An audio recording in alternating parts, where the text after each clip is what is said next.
बच्चों, कैसे हैं आप? क्या हालचाल आपके? बच्चों, आज हमारी ब्रांच की अगली क्लास है और आज हमारा जो काम है वो स्टॉक एंड डेटर सिस्टम का डिस्कशन करना।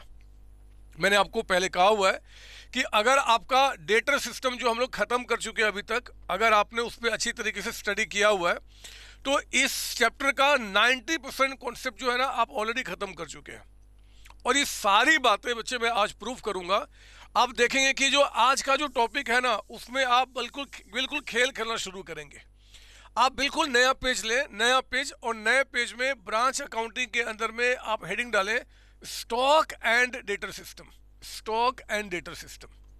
आज हम स्टॉक एंड डेटर सिस्टम को लेकर यहाँ पे फॉलो करेंगे और इसको समझने की कोशिश करेंगे, ठीक है ना। स्टॉक एंड डेटर सिस्टम पहले कुछ लिखाऊंगा, आप मेरे साथ लिखिए।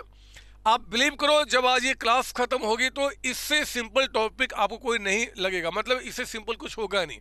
लिखिए मेरे साथ यहाँ पे स्टॉक एंड डेटा सिस्टम में पॉइंट नंबर वन लिखना, दिस मेथड लिखिए मेरे साथ, this method can be followed, this method can be followed only if goods have been sent at loaded price। आप साथ साथ लिखेंगे, फिर मैं इन सारी चीज़ों का मतलब बताऊंगा। लोडेड प्राइस यानी कि हमारा इनवॉइस प्राइस हो गया। मेरे बच्चे, ये मेथड आप तभी फॉलो कर सकते हैं अगर आपके गुड्स का भेजना आपने इनवॉइस प्राइस पे किया है, यानी कि आपका लोडेड प्राइस पे। देखो, डेटर सिस्टम जो था ना हम कभी भी कर सकते थे, आपको याद होगा। डेटर सिस्टम के अंदर में आपका भेजना कॉस्ट पे हुआ है कि लोडेड प्राइस पे फर्क नहीं पड़ता, लेकिन यहाँ मेरे बच्चे पड़ेगा। ये मेथड आप तभी फॉलो करेंगे अगर गुड्स का भेजना आपका यहाँ पे लोडेड प्राइस पे हुआ है। नंबर 2 लिखेंगे आप यहाँ पे, number 2, following accounts are prepared following accounts are prepared under this method। ये मेथड आप अगर आप फॉलो करते हैं तो मेरे बच्चे इन अकाउंट्स को बनाना कंपल्सन होता है। नंबर ए लिखिए आप यहाँ पे, ब्रांच स्टॉक अकाउंट। पता है पिछले वाले मेथड में मेरे बच्चे, जब हम डेटर सिस्टम को, बार बार मैं दोनों को कंपेयर करा रहा हूं ताकि आपको पता रहे कि हमने उसमें क्या किया था, यहां पे क्या कर रहे हैं। पिछले वाले मेथड में आपको याद होगा सिर्फ और सिर्फ हमने एक ही काम किया था। वो हमारा काम क्या था कि ब्रांच अकाउंट बनाना। और ब्रांच अकाउंट को बनाते समय जो मिसिंग इंफॉर्मेशन थे बच्चे, उनको पता करने के लिए आपने कुछ अकाउंट्स बनाए थे। लेकिन इस मेथड में आपका ब्रांच स्टॉक अकाउंट बनाना कंपल्शन है। लिखेंगे डैश देके इसके बारे में, it is always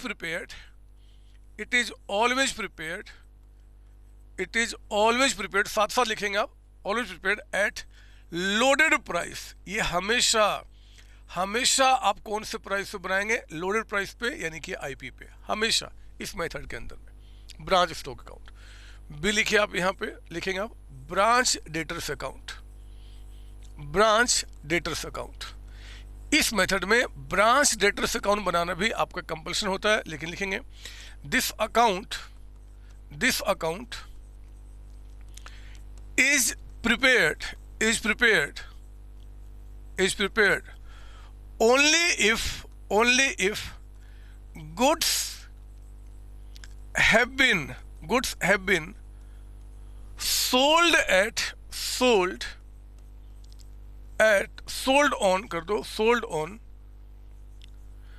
credit basis. अगर गुड्स का बेचना आपने क्रेडिट पे किया है, अगर गुड्स का बेचना मेरे बच्चे आपने क्रेडिट पे किया है, तो ही आप इस डेटर अकाउंट को बनाएंगे। ऑब्वियस बात है, जब गुड्स हम क्रेडिट पे बेचते हैं तभी तो डेटर्स क्रिएट होते हैं, और जब डेटर्स क्रिएट होंगे तो ठीक है जी, बना लेंगे इसका अकाउंट। लेकिन जब भी गुड्स का बेचना क्रेडिट पे होगा, इस अकाउंट का बनाना कंपल्सन होता है। सी लिखिए आप यहाँ पे, ब्रांच एक्सपेंसेज अकाउंट। ब्रांच का जो भी एक्सपेंस हुआ उसका अकाउंट लिखेंगे। It is an optional account. ये ऑप्शनल अकाउंट है मेरे बच्चे। ऑप्शनल अकाउंट का मतलब कि जब मन करेगा तो बनाऊंगा, नहीं मन करेगा तो नहीं बनाऊंगा। और बिलीव कीजिए, मेरा और आपका कभी मन नहीं करेगा, हम कभी इसको नहीं बनाएंगे, कभी नहीं। हाँ, अगर क्वेश्चन ने साफ साफ शब्दों में कह दिया कि आप ब्रांच एक्सपेंसेस बनाओ तो ही बनाएंगे, अदरवाइज कभी नहीं। मैं वो भी सिखाऊंगा कैसे बनेगा, लेकिन डी लिखिए आप यहाँ पे, branch adjustment account, branch adjustment account. Sir हमें कुछ नहीं समझ में आ रहा, लिखो तो बदमाश, अभी समझाया कहाँ, ब्रांच एडजस्टमेंट अकाउंट लिखना। This account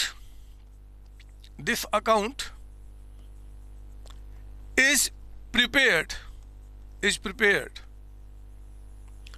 to calculate gross profit oblique gross loss at branch. हमारे ब्रांच के पास क्या ग्रॉस प्रॉफिट हुआ है या फिर ग्रॉस लॉस हुआ है, इस बात को जानने के लिए हम बनाते हैं ब्रांच एडजस्टमेंट अकाउंट। आगे लिखेंगे इसके आगे, इट इज प्रिपेयर्ड, इसी में लिख रहे हैं आप, it is prepared with the help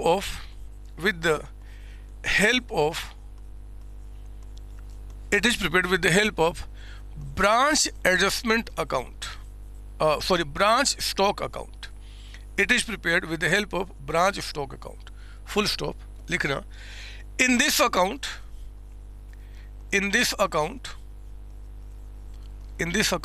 comma, we reverse in this account we reverse profit margin. In this account we reverse profit margin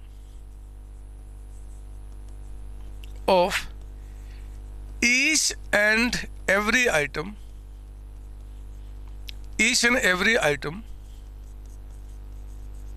appearing in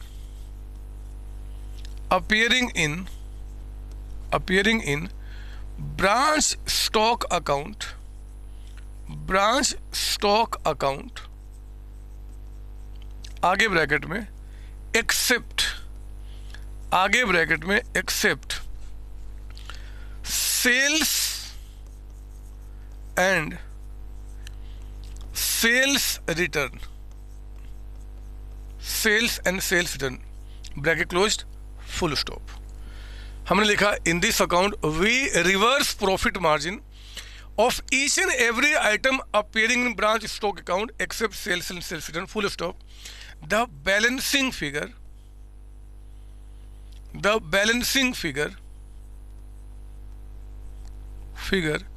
will be called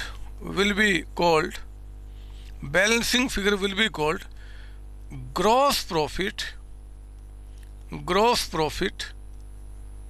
आगे bracket में debit side, अगर ये balance debit side आया तो, और bracket close करने के बाद, और gross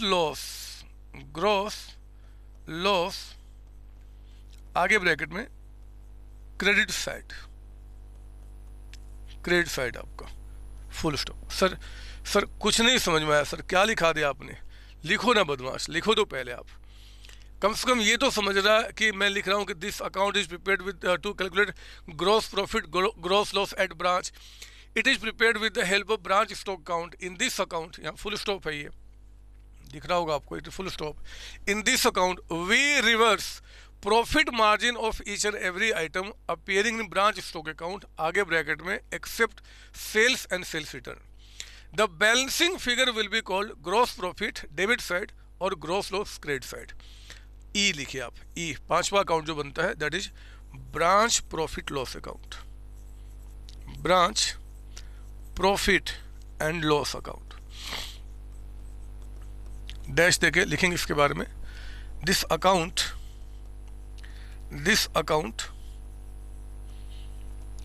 is prepared to calculate net profit oblique net loss during the year। इस साल आपको आपके ब्रांच को नेट प्रॉफिट हुआ या नेट लॉस हुआ उसको बनाने के लिए मेरे बच्चे हम इस अकाउंट को बनाते हैं। लिखेंगे आप इन दिस अकाउंट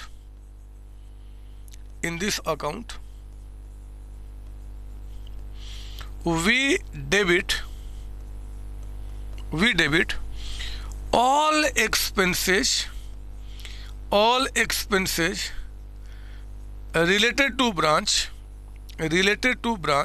ब्रांच से जुड़ा हुआ जितने भी एक्सपेंसेज हैं, ब्रैकेट में whether paid by head office हो ऑब्लिक ब्रांच हो ऑब्लिक नॉन कैश एक्सपेंस हो, कोई भी जितने भी एक्सपेंसेज आपके होंगे, फुल स्टॉप, ब्रैकेट क्लोज्ड। कहते हैं कि in this account we debit all expenses related to branch whether paid by head office और बाय ब्रांच और non cash expenses, full stop. लिखेंगे आप बैलेंसिंग फिगर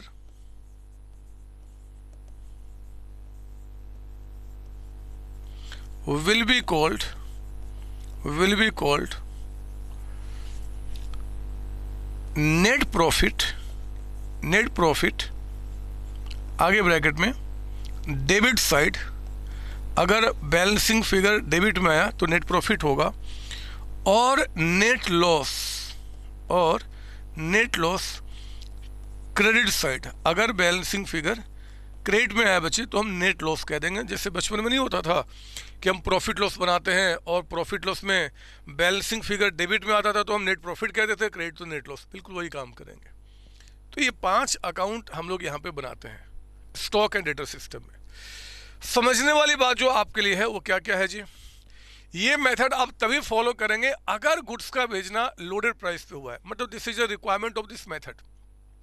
अगर आपने गुड्स को कॉस्ट प्राइस पे भेजा है ये मेथड फॉलो हो ही नहीं सकता मेरे बच्चे। क्यों, अभी मैं दिखाऊंगा, समझ में आ जाएगा खुद आपको।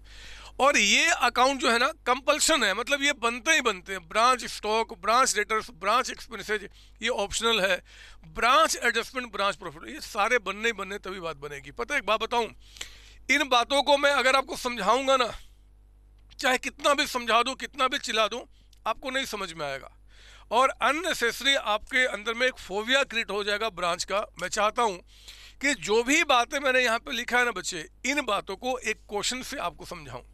आओ ना मेरी बुक में, आओ जरा बुकलेट का क्वेश्चन नंबर 17 देखिए आप, 17 क्वेश्चन। इस क्वेश्चन के साथ मेरे बच्चे मैं आपको समझाऊंगा इस पूरे मेथड को। बिलीव कीजिए 17 क्वेश्चन करने के बाद ये मेथड बहुत सिंपल आपको लगना शुरू हो जाएगा। एक एक कॉन्सेप्ट को समझाऊंगा। पढ़ो 17 क्वेश्चन क्या बोलता है, पढ़ो ना मेरे साथ। पढ़िए आप यहाँ पे क्या बता रहा है, 17 निकालेंगे। ये आज स्टॉक एंड डेटर सिस्टम की हमारी पहली क्लास है और यहाँ पे हम 17 क्वेश्चन से शुरुआत करते हैं। मैं पढ़ रहा हूँ क्वेश्चन को, ध्यान देंगे आप। 17 क्वेश्चन कहता है कि head office sends goods to its branch at cost plus 25%। Head office ने बच्चे ब्रांच को जो गुड्स भेजा है वो कहता है कि कॉस्ट प्लस 25। पहली बात कि गुड्स का भेजना अगर लोडेड प्राइस पे होगा तभी ये मेथड फॉलो होगा। यहाँ पे फॉलो हो जाएगा क्योंकि आईपी है, लोडेड प्राइस पे है। From the following information prepare necessary accounts under stock and debtor system. Necessary account तो कौन से नेसेसरी होते हैं, 1 2 3 4 5। 5 में पहला क्या, स्टॉक अकाउंट। तो मैं एक काम करता हूँ, मैं शुरू करता हूँ यहाँ पे आंसर करना। आइए जरा आप यहाँ पे मेरे साथ लिखेंगे, आप मेरे साथ सोल्यूशन ऑफ क्वेश्चन नंबर कौन सा हमारा है जी, 17। और हमारे पास मेरे पहले क्वेश्चन पढ़ लो, क्या क्वेश्चन पढ़ो ना, अच्छा लगेगा पहले आपको पढ़ना। ओपनिंग बैलेंस बता रहा है एट ब्रांच, जिसमें कि फर्नीचर है।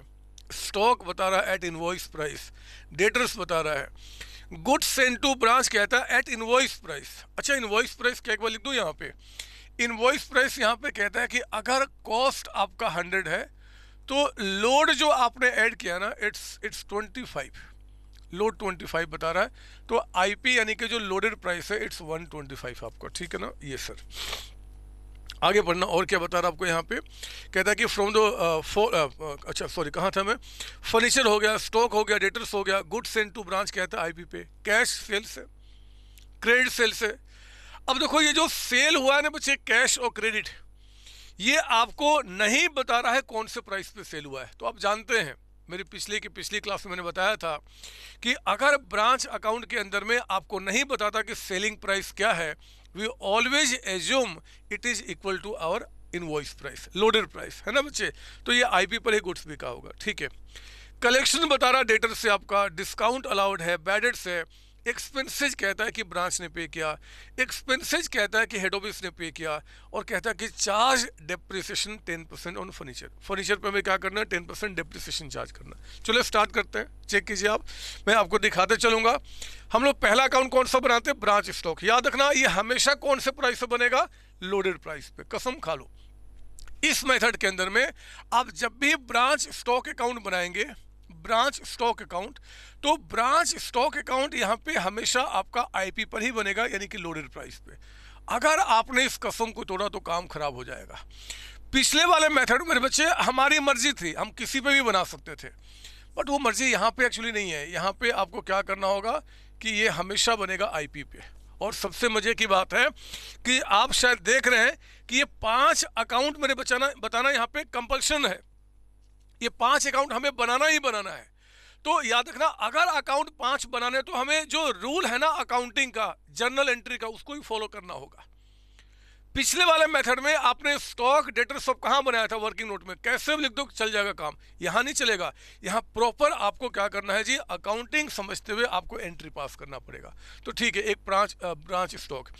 क्या ब्रांच डेटर्स अकाउंट भी बनेगा क्या? हाँ सर, गुड्स का सेल जो क्वेश्चन में है ना, ऑन क्रेडिट है, और जब भी सेल आपका क्रेडिट पे होगा तो हम लोग क्या करेंगे, ब्रांच का डेटर्स अकाउंट भी हम यहाँ पे बनाएंगे, ब्रांच डेटर्स अकाउंट। अगर गुड्स का बेचना क्रेडिट पे नहीं होता तो हम इस अकाउंट को नहीं बनाते, अदरवाइज हम क्या करेंगे जी, हमेशा इसको बनाएंगे। ये लीजिए आपका ब्रांच डेटर्स अकाउंट बना दिया। तीसरा पढ़ना, मैं आपको पढ़ाया जा रहा हूँ। तीसरा अकाउंट क्या था जी, ब्रांच एक्सपेंसेज अकाउंट। क्या बोला था, ऑप्शनल है। ऑप्शनल का मतलब कि आपको मन करेगा तो बनाना, ना मन करे तो मत बनाना। मेरा तो कभी मन नहीं करता, अननेसेसरी का टाइमिंग का बर्बादी है, तो मैं नहीं बनाऊंगा। अगर क्वेश्चन बोलेगा तभी बनाऊंगा, आएगा क्वेश्चन जहां पे बोलेगा हम वहां बनाएंगे, फिलहाल नहीं। अगला क्या है जी, branch adjustment, branch profit loss account. ठीक है, तो मेरे बच्चे मैं ना पहले इन 2 अकाउंट को बना लेता हूं, और फिर हम क्या करेंगे जी, ब्रांच एडजस्टमेंट और ब्रांच प्रॉफिट लॉस बना लेंगे। पहले ये 2 अकाउंट। आओ ना, सुनो ना मेरी बात ध्यान से, ये क्या बता रहा है, स्टार्टिंग से पढ़ेंगे आप। कहता है कि गुड्स की कॉस्ट प्लस, लिख दिया हमने यहाँ पे। फर्नीचर का ओपनिंग बैलेंस कहीं नहीं जाएगा, ना ब्रांच स्टॉक में ना ब्रांच डेटर्स में। आपका कहता है कि स्टॉक का ओपनिंग बैलेंस, यहाँ लिखो ना, स्टॉक का ओपनिंग बैलेंस यानी कि टू बैलेंस बीडी। और ध्यान रहे आईपी पे होना चाहिए, ये सर आईपी पे ही है। वो कहता है कि 40,000 का अमाउंट लिखो यहाँ पे, 40,000। फिर कहता है डेटर्स का ओपनिंग बैलेंस, यहाँ लिखिए, डेटर्स आपके एसेट्स हैं, they always have debit balance. और आप जानते हैं कि जिनका भी डेबिट बैलेंस होता है, जब इंक्रीज करते हैं वी डेबिट देम। ठीक है, फिर कहता आपका यहाँ पे goods send to branch at invoice price, goods send to branch यहाँ पे आ जाएगा। तो आप लिखिए यहाँ पे to goods send to branch. जब गुड्स ब्रांच को भेजते हैं तो स्टॉक बढ़ता है ना बच्चे, तो आपने कहा गुड्स सेंड टू ब्रांच। बस एक ही बात ध्यान रखना, आईपी पर होने चाहिए। ये सर आईपी पे कह रहा हो तो लिखो ना यहाँ पे 2 लाख रुपए का अमाउंट, आपका 2 लाख रुपए का अमाउंट। कैश सेल्स, अगर हमने सेल किया मेरे बच्चे कैश पे, तो स्टॉक क्या हो जाएगा, कम हो जाएगा। स्टॉक का बढ़ना यहाँ पे, घटना यहाँ। जब हमने गुड्स भेजा तो स्टॉक कम हो जाएगा, यहाँ लिखेंगे। लेकिन अब ना मैं यहाँ पे कैश सेल्स नहीं लिखूंगा, हमें एंट्री सोचना होगा। जब हम कैश पे गुड्स बेचते हैं ना, तो ब्रांच का कैश बढ़ जाता है, branch cash account, branch cash account, और आपका स्टॉक कम हो जाता है, तो ये कहेंगे 60,000, है ना। याद रखना यहाँ पे अकाउंट्स कंपल्सन है ना बच्चे, तो अकाउंट्स की तो आपको एंट्री करनी पड़ेंगी। तो क्या दिक्कत है यार, अगर मान लो ब्रांच ने गुड्स कैश पे बेचा तो ब्रांच का कैश बढ़ गया होगा, स्टॉक कम हो गया होगा, हम कैश को बढ़ा देंगे, स्टॉक को कम कर देंगे, कौन सी दिक्कत है आपका। तो स्टॉक में बाई ब्रांच कैश, और कैश अकाउंट तो बनाना यहाँ पे है नहीं, तो बात खत्म हो गई। ठीक है, मैं लिख देता हूँ ताकि आपको रिविजन में दिक्कत ना हो कि ये एंट्री किस चीज़ का है, आपका कैश सेल्स का। ये एंट्री आपका कैश सेल्स का, ब्रैकेट में बस आपको समझाने के लिए, एग्जाम में तो लिखना ही नहीं है, ठीक है ना। फिर कहता है कि आपने क्रेडिट पे बेचा है, कितना बेचा हमने 120। बच्चे क्रेडिट पे बेचने से भी हमारे स्टॉक क्या हो जाएंगे, कम हो जाएंगे। 120 यहाँ पे लिखेंगे आप, और आपका एंट्री क्या हो जाएगा, बाय ब्रांच डेटर्स अकाउंट। आप जानते हो ना, जब क्रेडिट पे सामान को बेचोगे तो डेटर्स बढ़ जाते हैं और हमारा स्टॉक कम हो जाएगा। तो हम लोग क्या करेंगे जी, बाय ब्रांच, और ब्रैकेट में लिख देता हूँ आपको समझाने के लिए कि ये क्रेडिट सेल्स है। आप भी लिख दो अभी समझने के लिए कि ब्रैकेट में हमने क्रेडिट सेल्स लिखा हुआ है ना। तो ये आपका क्या हो गया, क्रेडिट से। और हाँ, जब हमने क्रेडिट पे बेचा तो बाय ब्रांच डेटर्स, तो डेटर्स में भी तो आएगा। डेटर्स में क्या बोलेंगे हम, to branch stock account, to branch stock account, है ना बच्चे। अगर आप क्रेडिट पे सेल करोगे तो आपका स्टॉक तो कम हो जाएगा, बट डेटर्स बढ़ जाएंगे। कितने से, 1,20,000, 1,20,000 रुपये, है ना। क्रेडिट सेल्स की एंट्री हो गई। आगे बढ़ो, और क्या बता रहा है, कहता है कि कैश कलेक्टेड फ्रॉम डेटर्स, हमने डेटर्स से कैश कलेक्ट किया, डेटर्स कम हो गए, बाय कैश अकाउंट। अरे जब डेटर्स से कैश कलेक्ट कर लोगे तो डेटर्स कम हो जाएंगे, बाय कैश। बताओ ना कितना है जो कलेक्शन हुआ है आपका, 1,35,000, 1,35,000 रुपये का अमाउंट, 135 आपका। फिर कहता है कि डिस्काउंट अलाउड, डेटर्स कम हो जाएंगे, बाय डिस्काउंट। आप इसको बाय कैश या बाय ब्रांच कैश भी कर सकते हो, कोई दिक्कत नहीं है। बाय डिस्काउंट आपका, तो हमने क्या किया, डिस्काउंट अकाउंट यहाँ पे रिकॉर्ड किया। बताइए डिस्काउंट कितना है, 8,000 का अमाउंट, 8,000 रुपये। फिर मेरे बच्चे बैडेड से, बैडेड से भी क्या होंगे जी, डेटर्स कम हो जाएंगे, बाय बैडेड्स। अब तो आप महारथी हो यार, ये सब चीज़ें आप जानते हैं। 2,000 का अमाउंट आपका, 2,000 रुपये यहाँ रिकॉर्ड कर दिया। फिर कहता है एक्सपेंसेज पेड बाय ब्रांच, वो तो कहीं नहीं जाएगा। ब्रांच अगर एक्सपेंस पे करेगा तो ना तो स्टॉक में ना डेटर्स, अभी हम 2 अकाउंट पे फोकस कर रहे हैं बस। Expenses paid by head office भी कहीं नहीं जाएगा। कहाँ जाएगा आपका, चार्ज डेप्रिसिएशन कहता है 10% ऑन फर्नीचर। मेरे बच्चे फर्नीचर पे अगर हम डेप्रिसिएशन चार्ज करेंगे वो भी यहाँ पे कहीं नहीं जाएगा। काम खत्म हो गया, जितनी सारी बातें थी they all have been recorded. आओ ना अब इसको क्लोज करते हैं। जरा देखो, ब्रांच स्टॉक का बाय बैलेंस सीडी यानी कि क्लोजिंग बैलेंस यहाँ पे मिसिंग है। निकाल लो बैलेंसिंग फिगर, निकाल लो कि आपका जो स्टॉक है वो एंड में कितना होगा। सुनो ना, ये हो गया 2,40,000, साथ साथ लिखना है ना, आगे ना पीछे, 240। मेरे बच्चे यहाँ भी हमने क्या किया, 240 का अमाउंट कर दिया। 240 में 180 आपका यहाँ तो कितना बच गया, 60,000, 60,000 रुपये का अमाउंट आपका, है ना। 240 में 180 गया, 60 बन गया जी ब्रांच स्टॉक अकाउंट। आईपी पे हमने बनाया और सारी बातें हमने आईपी पे लिखा, तो स्टॉक का बैलेंस भी आईपी पे निकल के आ गया। डेटर्स भी क्लोज करो ना, bye balance CD, balancing figure, debtors भी क्लोज कीजिए, बैलेंसिंग फिगर आपका। तो 60,000 के डेटर्स स्टार्टिंग में थे, 120 का और सेल किया क्रेडिट पे, ये 180 हो गया, 180 हो गया। 180 में से अगर आप देखें यहाँ पे, 180 में से इतना पैसा आ गया, इतना डिस्काउंट, इतना बैलेंस, 145 खत्म। तो मेरे बच्चे 35,000 यहाँ पे आपके पास निकल के आ गया डेटर्स एट एंड। कोई डाउट क्या इसमें, अरे कोई डाउट क्या सर, डाउट क्या होगा, अभी कुछ समझाया नहीं आपने, आपने बस 2 अकाउंट बना दिया, काम खत्म किया। अच्छा ठीक है, एक बार मैं पढ़ के बता दूं क्या। यहाँ देखो जरा आप, branch stock always prepared at loaded price कर दिया हमने। ये अकाउंट तभी बनेगा जब गुड्स का बेचना क्रेडिट पे हुआ है, तभी बनाया हमने, एक्सपेंस ऑप्शन नहीं बनाया। अब बनेगा branch adjustment, branch profit loss account. मेरे प्यारे बच्चों, मैं यहाँ पे बना देता हूँ ब्रांच एडजस्टमेंट अकाउंट, और ध्यान देना क्या मज़ा आपको आने वाला है इस चैप्टर के अंदर में, ब्रांच एडजस्टमेंट अकाउंट। आप तो भगवान से प्रार्थना करना शुरू कर दोगे कि भगवान जी अगर एग्जाम में कोई क्वेश्चन आए ना ब्रांच का, तो स्टॉक एंड डेटर सिस्टम का ही क्वेश्चन देना, मज़ा आ जाएगा। तो एक हमने क्या बनाया, ब्रांच आपका एडजस्टमेंट अकाउंट, और जितना बड़ा ये अकाउंट है उतना बड़ा ही काफ़ी है। और फिर एक अकाउंट हमारा बनता है जी ब्रांच प्रॉफिट लॉस अकाउंट, तो हमने यहाँ बनाया ब्रांच प्रॉफिट लॉस अकाउंट, ठीक है ना। तो आइए जरा, इसमें 8 से 10 लाइन जगह काफ़ी है और इसमें भी 10 से 12 लाइन जगह काफ़ी है, मतलब एक पेज पे हम दोनों अकाउंट एक साथ बना सकते हैं। चलो मैं शुरू करता हूँ। अभी क्या मैंने नोट में लिखाया है वो मुझे भी नहीं पता, मैं बस आपको यहाँ पे समझा रहा हूँ। ध्यान सुनना, नज़र यहाँ, नज़र यहाँ, लिखना बंद कीजिए, लिखना बंद, सुनेंगे मेरी बात यहाँ पे। पता है बच्चों, सुनना मेरी बात, लिखना बंद करना आप। ये जो ब्रांच एडजस्टमेंट अकाउंट है ना, ये अकाउंट हम हमेशा बनाएंगे इस अकाउंट के हेल्प से, यानी कि ब्रांच स्टॉक अकाउंट के हेल्प से। इसके हेल्प से मैं इसको बनाऊंगा। मैं क्या करूंगा, इसमें जितने सारे आइटम हैं, ध्यान से मेरी बात सुनना, जितने सारे नाम इसमें दिख रहे हैं, इन सब के अंदर जो लोड है ना बच्चे, सारे चीज आईपी पे थे ना, सब में लोड छिपा हुआ है 25 का। तो जितने सारे आइटम यहाँ पे है, इन सब के अंदर का जो लोड है ना, प्रॉफिट मार्जिन, उसको मैं यहाँ पे रिवर्स कर दूंगा। रिवर्स करने का मतलब होता है कि जो डेबिट में आइटम है उनका लोड मैं लिखूंगा क्रेडिट में, और जो क्रेडिट में आइटम है उनका लोड लिखूंगा डेबिट में, रिवर्स कर दूंगा। हाँ, इस काम को करते समय एक बात ध्यान रखूंगा कि जो रिवर्स किया जाएगा वो हर एक आइटम को लाकर मैं यहाँ पे रिवर्स करूंगा, एक्सेप्ट सेल्स। ये देखो आपका सेल्स है, except sales and sales return. यहाँ पे सेल्स रिटर्न तो मुझे नहीं दिख रहा, तो मेरे बच्चे इस सेल्स को छोड़ के जितने सारे आइटम है ना उनका लोड मैं रिवर्स करूंगा। कैसे, मैं आपको दिखाता हूँ। ये देखिए आप यहाँ पे ओपनिंग स्टॉक, ओपनिंग स्टॉक का लोड अलग करते समय we will write here by stock reserve account, वैसे ही जैसे आप पहले करते थे। याद है ना, हमने आपको बताया था कि भैया ओपनिंग क्लोजिंग का लोड अलग करते समय we write stock reserve account, वही काम करेंगे बाय स्टॉक रिजर्व अकाउंट। यहाँ पे कितना जी, ये 40,000 का जो अमाउंट है ना उसको यहाँ लिखो। मुझे बताओ ये 40,000 कितने के बराबर है? सर आईपी 125 के, जिसके बराबर उसे हम डिवाइड करेंगे।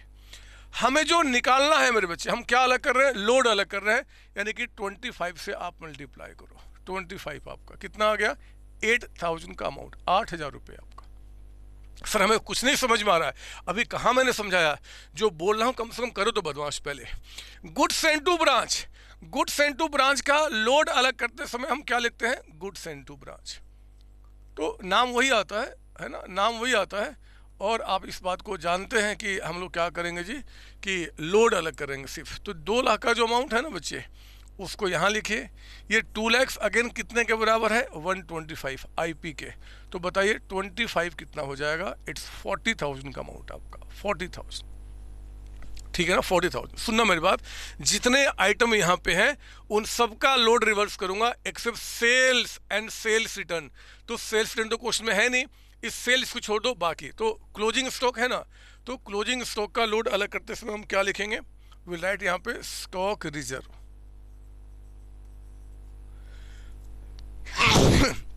Excuse me, stock reserve. Opening closing का अलग करते समय स्टॉक रिजर्व लिखते हैं। कितना?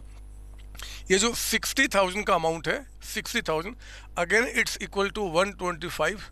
तो बताइए आपका 25 कितना निकल के आ गया? 25 ये आ गया 12,000 आपका, 12,000। तो मेरे बच्चे काम खत्म हो गया। हमने क्या किया जी, जितने भी आइटम थे सबका लोड रिवर्स किया एक्सेप्ट सेल्स को छोड़ के। तो बताओ 40 + 8 यहाँ पे कितना आ गया? 48,000। यहाँ भी लिखिए 48,000, 48,000 और 48 में 12 गया तो कितना बच गया? 36,000। ये जो बैलेंसिंग फिगर है अगर डेबिट में आएगा तो हम इसे कह देंगे ग्रॉस प्रॉफिट। हम इसे क्या बोलेंगे? बोलिए, ग्रॉस प्रॉफिट। डेबिट में अगर आया तो बैलेंसिंग फिगर है आपका, बैलेंसिंग फिगर। और यही बैलेंसिंग फिगर अगर क्रेडिट में आता मेरे बच्चे तो मैं कहता ग्रॉस लॉस। सुन लो मेरी बात ना, ये सर तो प्लीज कॉपी कर ले। ये आपका जीपी निकल के आ गया, आपका ग्रॉस प्रॉफिट निकल के आ गया, ग्रॉस प्रॉफिट, ग्रॉस प्रॉफिट निकल के आ गया। आप समझ गए मेरी बात? ये आपको समझ में आ गया, ग्रॉस प्रॉफिट निकल के आ गया। सर आपने जो बोला ना उसके हिसाब से तो लिख दिया, बट सर कुछ बातें समझ में नहीं आई कि जीपी कैसे निकल गया। वो बात की बात है, पहले मैं आपको ये जो ब्रांच एडजस्टमेंट में जो जीपी निकाला ना बच्चे, अब जरा पढ़ो मैंने क्या लिखाया था, नजर यहाँ डालो आप ब्रांच एडजस्टमेंट के बारे में, क्लियरिटी आएगी। This account is prepare to calculate GP और ग्रॉस लॉस एट ब्रांच, है ना। It is prepared with the help of branch stock account, उसी के हेल्प से बनाया हमने। In this account we reverse profit margin of each and every item appearing in branch stock account, आगे bracket में except sales and sales return. वही काम किया, सेल्स को छोड़ दिया, सेल्स रिटर्न को छोड़ दिया। देखो ना हमने क्या किया, सेल्स को छोड़ दिया, सेल्स रिटर्न तो है नहीं, इसको छोड़ के जितने आइटम है सबका हमने रिवर्स कर दिया। रिवर्स का मतलब डेबिट का क्रेडिट, क्रेडिट का डेबिट। आपका कहता है कि बैलेंसिंग फिगर आपका जो आएगा ग्रॉस प्रॉफिट होगा डेबिट साइड में, और क्रेडिट में तो क्या ग्रॉस लॉस, क्योंकि डेबिट में बैलेंसिंग फिगर आया तो हमने क्या किया, जीपी निकाल दिया, आपका काम खत्म। वही तो कराया जो मैंने आपको लिखाया था। ना। अब देखो आप कहाँ कहाँ लड़ाई लड़ रहे हो अपने दिमाग से, और उस लड़ाई को मैं शांत करता हूँ। सुनिए मेरी बात। पता है आप क्या बोलना चाहते हो? आप बोलना चाहते हो कि सर क्या हो गया आपको? हमने बचपन से पढ़ाई किया है, बचपन से पढ़ा है कि जो प्रॉफिट है ना, ग्रॉस प्रॉफिट, वो ग्रॉस प्रॉफिट सर सेल्स के अंदर होता है। जो हम गुड्स सेल करते हैं ना, उसमें प्रॉफिट मिला होता है। आपने सेल को ही छोड़ दिया और बाकी नाम को यहाँ पे उल्टे सीधे तरीके से रिवर्स किया, प्रॉफिट निकल के आ गया। ऐसे थोड़ा ही होगा सर, ऐसे थोड़ा ही होगा। चलो मैं आपकी बात मान लेता हूँ, आप ही की बात मानता हूं मेरे बच्चे। आप कहते हो कि ग्रॉस प्रॉफिट इसमें है ना, एक बार चेक करता हूं कि सेल्स में आपका प्रॉफिट कितना निकल के आता है। 120 प्लस 60 कितना हो गया? 180। ये देखो मैंने आपकी बात मानते हुए 1,80,000 रुपये यहां पर लिख दिया। 180 आपका है ना, 180। ये जो आपका 120 प्लस 60 180 हो गया, ये सेल्स है। आप बताओ सेल्स कितने के बराबर आपका? 125। तो 125 से डिवाइड करो। आपको प्रॉफिट निकालना है, प्रॉफिट का रेशियो कितना है? 25। आप उस 25 से मल्टीप्लाई करो, कितना निकल के आ गया? ये देखो आपका 36,000। आप ही की बात मानता हूं, आप ही की बात माना कि हाँ जी सर प्रॉफिट ऐसे थोड़े निकलता, प्रॉफिट तो सेल्स में मिला होता है। मेरे बच्चे अगर मैं सेल्स में भी अगर देखूं ना, तो प्रॉफिट कितना निकल के आ रहा है? 36,000, जो हमारा यहाँ पे निकल के आया। सर ये कैसे हुआ? मेरे बच्चे ये एक्सपेरिमेंट जो मैंने किया ना, कि जैसे इसमें से मैंने निकाल दिया, ये आप सिर्फ मेरे साथ करेंगे जब तक कि आपको इस चैप्टर में मास्टरी नहीं हो जाता पूरा, जब तक मास्टरी ना करा दूं। तो आपको मैंने प्रूफ किया कि आपने ब्रांच एडजस्टमेंट बना के जो जीपी निकाला, सेम जीपी आपका यहाँ पे निकल के आ रहा है। अब मैं आपको समझाता हूँ कि देखो क्यों सेम निकल के आ रहा है, आखिर क्यों सेम। सुनना मेरी बात, मैं समझा रहा हूँ मेरे बच्चे। देखो मैं कैसे इसको इंटरप्रेट कर रहा हूँ, why we are getting the same amount of profit आपका। सुनिए मेरी बात, देखो मैंने क्या बताया। हमने कहा अरे ये 40,000 के जो स्टॉक है ना, अगर ये सारे गुड्स बेच देता हूं मैं, अगर सारे गुड्स बेच दूंगा आईपी पे, तो मैं कितना कमाऊंगा? 8,000। मैं इंटरप्रेट कर रहा हूं, उसका भी मीनिंग सेम आपका है। अगर ये सारे गुड्स बेच दूंगा तो मैं कितना कमाता? 8,000। जो गुड्स इस बार हेड ऑफिस ने ब्रांच को भेजा है 2 लाख रुपए का, अगर ये सारे गुड्स भी बिक जाते तो मैं कितना और कमाता? 40,000। इसका मतलब मेरे बच्चे 2,40,000 के सारे गुड्स बिक जाते ना, तो मैं कितना कमाता? 48,000। लेकिन इसमें से इतने के गुड्स नहीं बिके हैं, तो जो गुड्स नहीं बिके उसका प्रॉफिट नहीं कमाया मैंने। तो मैंने कहा कि भैया सारे गुड्स बिकते तो 48 कमाता, लेकिन 60 का नहीं बिका, तो इसके अंदर का जो 12,000 रुपए का प्रॉफिट है ना, मैंने नहीं कमाया। तो 48 में अगर 12,000 प्रॉफिट मैंने नहीं कमाया, तो कमाया कितना? 36,000। वही तो हमारा जीपी है। क्या दिक्कत इसके अंदर में? क्यों नहीं समझ सकते? एक सवाल दिमाग में आ गया कि सर जीपी जब इतने आसानी से निकल सकता था, इसमें से ही निकल सकता था, आप जो यहाँ पे काम किए, तो इतना बड़ा आपने स्ट्रक्चर क्यों खड़ा किया? क्यों ऐसे काम किया? मेरे बच्चे क्योंकि ये कॉन्सेप्ट बिल्डिंग क्वेश्चन है। अभी चीजें आगे आएंगी, बहुत सारी बातें होने वाली है, बहुत सारी चीजें निकल के आएंगी, और वहां पे आपको फॉर्मेट में ही काम करना पड़ेगा, अदरवाइज आप प्रॉफिट नहीं निकाल पाएंगे। इसीलिए आपको अपने सर की बात माननी पड़ेगी, और याद रखना आपको प्रॉफिट कैसे निकालना है हमेशा इस मेथड में, ब्रांच एडजस्टमेंट। कसम खा लो एक एक आइटम का लोड रिवर्स करूंगा, सेल्स और सेल्स रिटर्न को छोड़ के, तभी तो होगा। सारे गुड्स बिकते तो इतना कमाता, ये नहीं बिका तो नहीं कमाया, तो इतना कमाया जी, सेल्स में वही प्रॉफिट मिला हुआ है। अब क्या इस ग्रॉस प्रॉफिट को आप यहां लेकर आइए, by gross profit, by gross profit. आपको समझना होगा, रटने से काम नहीं चलेगा। ये 36,000 का अमाउंट आपका हो गया बाय ग्रॉस प्रॉफिट। अब जो ग्रॉस प्रॉफिट आपका 36,000 निकल के आया, हमें इसमें से क्या निकालना? Net profit. अब देखो ना, इस ग्रॉस प्रॉफिट को निकालते समय बच्चे हमने कोई भी एक्सपेंस अभी तक माइनस नहीं किया, कोई भी एक्सपेंस माइनस नहीं किया। सारे एक्सपेंसेज, चाहे वो हेड ऑफिस पे करे, चाहे ब्रांच पे करे, चाहे वो नॉन कैश ही क्यों ना हो, उन सारे एक्सपेंसेज को आपको यहां पे माइनस करना पड़ेगा। तो ब्रांच प्रॉफिट लॉस अकाउंट में टू, पहले जो हेड ऑफिस ने पे किया, जरा बताओ, head office to head office bank account, head office bank account है ना, head office bank account bracket में expenses paid by, expenses paid by आपका हेड ऑफिस। बताइए हेड ऑफिस ने कितना पे किया है? देखो ना क्वेश्चन में आपको सारे एक्सपेंस माइनस करने पड़ेंगे, सारे। एक बदमाश बच्चा है, वो कहता है कि सर गुड्स लॉस्ट हो गया तो क्या करेंगे? अरे बदमाश, मैंने कहा ना अभी हूं ना जिंदा, अभी पहला अभी शुरू किया बदमाश। कॉन्सेप्ट बिल्डिंग क्वेश्चन है, टॉपिक को पहले आप एंड होने दीजिए, कॉन्सेप्ट पूरा खत्म होने दीजिए, उसके बाद आप दुनिया का कोई भी सवाल मुझसे क्या किसी से पूछना, और क्यों पूछोगे, अपने आप जवाब देना शुरू कर दोगे। बीच में आपका इफ और नहीं होना चाहिए जब तक मेरा कॉन्सेप्ट चल रहा है। तो बताओ expenses paid by head office कितना है जी इस क्वेश्चन में? सर 3000 लिखो ना यहाँ पे, 3000 का अमाउंट। आप बताओ एक्सपेंसेस पेड बाय ब्रांच, जो एक्सपेंस ब्रांच ने पे किया है, यानी कि टू ब्रांच कैश, जब ब्रांच पे करेगा तो अपने पास जो कैश है उसी में से तो पे करेगा। लिख देता हूं मैं यहाँ पे ब्रैकेट में, एक्सपेंसेस जो पेड बाय ब्रांच है ना, क्योंकि हम सारी अब एंट्री कर रहे हैं ना प्रॉपर तरीके से। यहाँ पे क्या हुआ जी, ब्रांच प्रॉफिट लॉस में to head office bank account, head office के पास से पैसा चला गया, ब्रांच का कैश चला गया। कितना पेमेंट किया हेड ऑफिस ने? 3000। ब्रांच ने कितना एक्सपेंस किया? 4000। और इसके बाद मेरे बच्चे जितने भी नॉन कैश एक्सपेंसेज हैं, नॉन कैश, बताओ ना कौन कौन से खर्चे दिख रहे हैं? तो नॉन कैश में आप देखो स्टार्टिंग से मैं नीचे आया, नीचे आया, नीचे आया, डिस्काउंट दिखाई दिया, डिस्काउंट, तो लिखिए टू डिस्काउंट, टू डिस्काउंट। कितना डिस्काउंट है यहाँ पे? 8000 का अमाउंट, 8000 रुपये आपका। और बताइए बैडेड से सारे नॉन कैश, नॉन कैश का मतलब क्या जी, वो सारे एक्सपेंस जो हम कैश में पेमेंट नहीं करते बट एक्सपेंस होता है, वो भी लिखेंगे हम 2000 का अमाउंट। और बताइए एक्सपेंसिव ब्रांच हेड लिख दिया, डेप्रिसिएशन है, लिखो ना, टू डेप्रिसिएशन ऑन फर्नीचर। वो कहता है कि 10%। आप मुझे बताइए कि आपका जो फर्नीचर है वो कितने का था? 50,000 का, 10% कितना हो गया? 5000 का अमाउंट हो गया, 5000 रुपये का अमाउंट। काम खत्म। अगर आपका बैलेंसिंग फिगर अब डेबिट में आएगा बच्चे तो कह देना कि नेट प्रॉफिट है, और क्रेडिट तो कह देना कि नेट लॉस है। जरा बताओ ना क्या निकल के आ रहा है? 36,000 का जो आपका जीपी था उसमें से एक 3000 के खर्चे हैं, एक 4000 का खर्च दिखाई दिया, फिर आपका 15,000 नीचे के तीन मिला के ये आपका 14,000 निकल के आया। ये आपका एनपी हो गया, नेट प्रॉफिट। काम खत्म। This is your balancing figure, actually balancing figure आपका हो गई बात। अरे क्या दिक्कत, कौन सी परेशानी, कौन सा दुख आपको है जो इतनी सिंपल बातों को आप नहीं समझ सकते? हमने कहा ब्रांच एडजस्टमेंट, इसके हेल्प से बनाना, सेल को छोड़ देना, बाकी सबका लोड रिवर्स करो, बैलेंसिंग फिगर जीपी आएगा।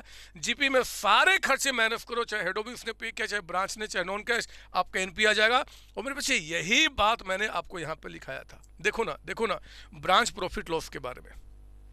This account is prepared to calculate net profit or net loss during the year।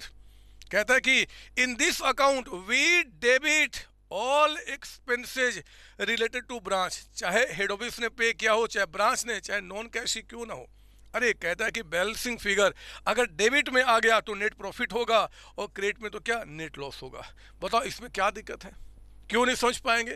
तो यही तो एक सिंपल सा कॉन्सेप्ट है जो हमने यहाँ पे समझाया।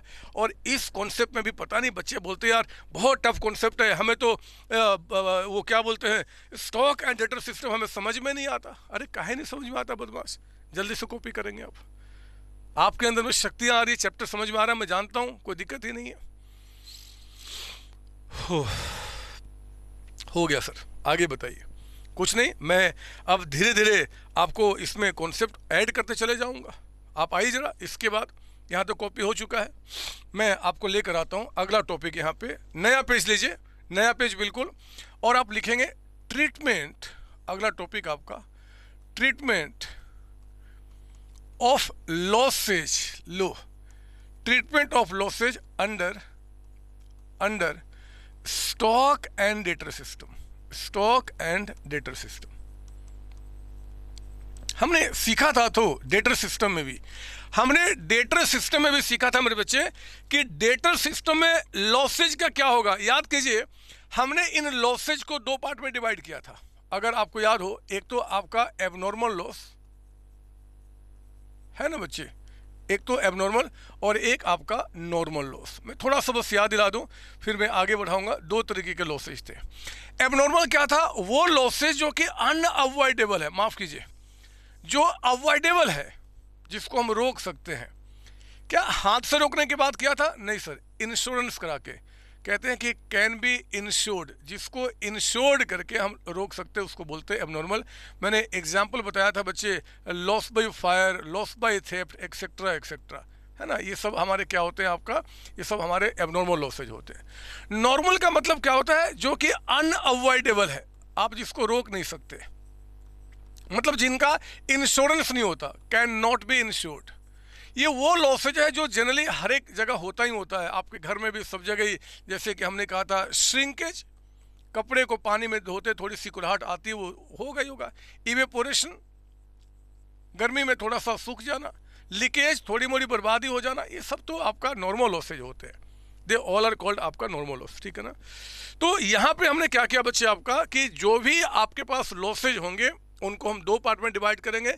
एक आपका एबनॉर्मल, दूसरा आपका नॉर्मल लॉस। आपका एबनॉर्मल का मतलब बता दिया, नॉर्मल का याद कीजिए। हमारे डेटर सिस्टम में, यानी कि पिछले वाले मेथड में, उस मेथड मेरे बच्चे चाहे वो लॉस नॉर्मल था चाहे नॉर्मल था, हमने ब्रांच अकाउंट में कहीं भी नहीं दिखाया था, क्योंकि वो ब्रांच का स्टॉक अकाउंट से हमने क्या किया था, माइनस किया था, नॉन कैश आइटम था। लेकिन मेरे बच्चे यहाँ पे तो होगा। और पता है, यही नहीं, जहां भी आपको ग्रॉस प्रॉफिट और नेट प्रॉफिट निकालना होगा ना, पिछले वाले मेथड में क्या था, एक ही प्रॉफिट था। जब भी आपको ग्रॉस प्रॉफिट और नेट प्रॉफिट अलग अलग निकालना होता है, तो हमेशा आपका जो ट्रीटमेंट है लॉसेज का, नॉर्मल का, एबनॉर्मल का अलग अलग होता है। मैं वही समझाऊंगा, आप ध्यान रखेंगे, कॉन्सेप्चुअली हम बात करेंगे यहाँ पे। सुनिए मेरी बात।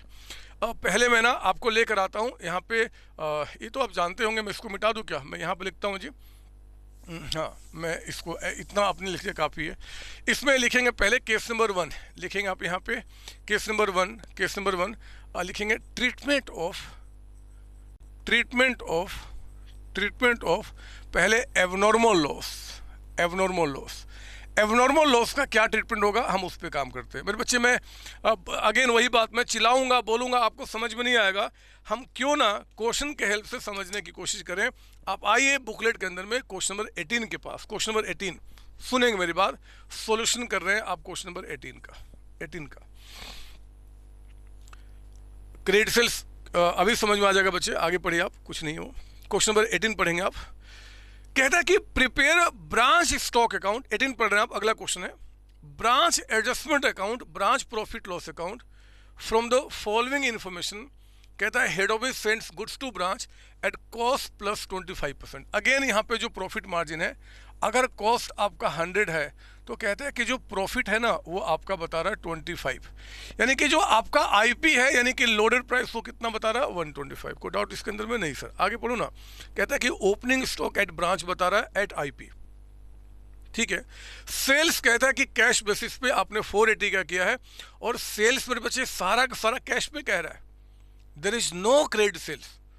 तो जब क्रेडिट सेल्स है ही नहीं तो फिर डेटर्स अकाउंट क्यों बनाऊंगा, बोलो हाँ। अरे लिखाया था बदमाश, डेटर्स अकाउंट तब ना बनेगा जब गुड्स क्रेडिट पे बेचेंगे, यहाँ तो सारा सेल ही कैश पे है। अच्छा आगे पढ़ना, गुड्स लॉस्ट बाय फायर, आग लगी, गुड्स लॉस्ट हो गया। ये आग लगना और गुड्स लॉस्ट होना, इट्स योर एबनॉर्मल लॉस। ये एबनॉर्मल लॉस आप जानते हैं क्योंकि इनका इंश्योरेंस होता है। ब्रांच एक्सपेंसेज यहाँ पे मेरे बच्चे इकट्ठा करके बता दिया 6500, और गुड्स सेंड टू ब्रांच कहता है कि 5 लाख रुपए। आइए शुरू करते हैं। 18 क्वेश्चन आपका।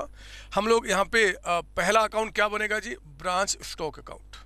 स्टार्ट करो ना, अभी ज़्यादा मत सोचो, आप शुरू करो। ब्रांच स्टॉक अकाउंट, और ये हमेशा कौन से प्राइस से बनता है, आईपी पे। ये तो कसम खा लेना इस मेथड के अंदर में आपका।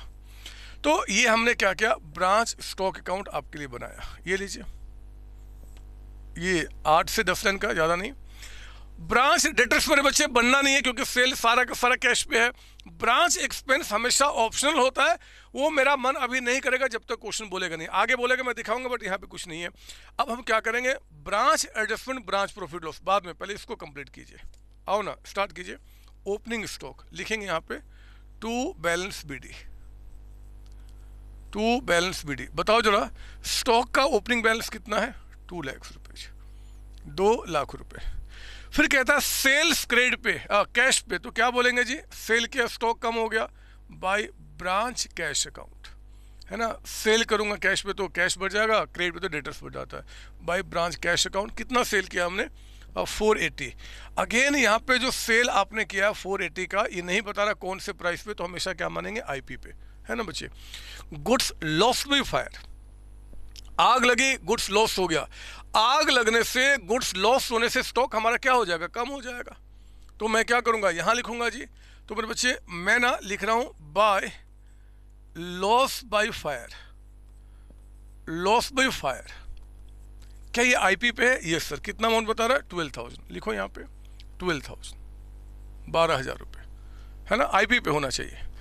आगे पढ़ना, ब्रांच एक्सपेंस यहाँ नहीं आएगा। Goods send to branch, stock बढ़ जाएगा जी, यहाँ लिखिए to goods send to branch, goods send to branch. जब ब्रांच को हमने स्टॉक भेजा तो ब्रांच का स्टॉक बढ़ गया ना, बोलो ना। हाँ, goods send to branch account 5 lakh, ये 5 लाख रुपए आपने यहाँ पे रिकॉर्ड कर दिया। सभी के नाम के आगे अकाउंट होता है, मैं लिखूँ तो भी ना लिखूँ तो भी कोई दिक्कत नहीं है, अब याद रखना, है ना। Goods send to branch. और कुछ बता रहा क्या? नहीं सर, बस खत्म हो गई बात। पता है अब तो कोई बात है नहीं, क्योंकि जो आपका ब्रांच एक्सपेंस है वो तो प्रॉफिट लॉस में जाएगा, यहाँ कुछ नहीं।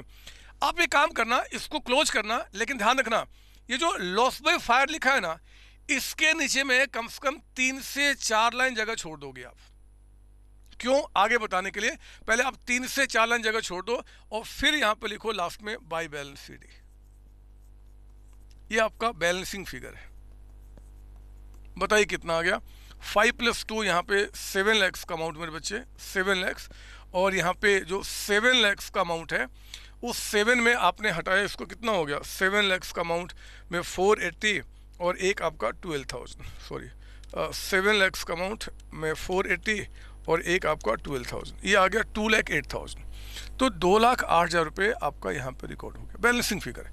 यहाँ पे कुछ जगह छोड़ना, बाद में लिखाऊंगा रीजन क्या है, लेकिन आप इस तरीके से करके काम खत्म कीजिए। हमारा ब्रांच स्टॉक बन गया।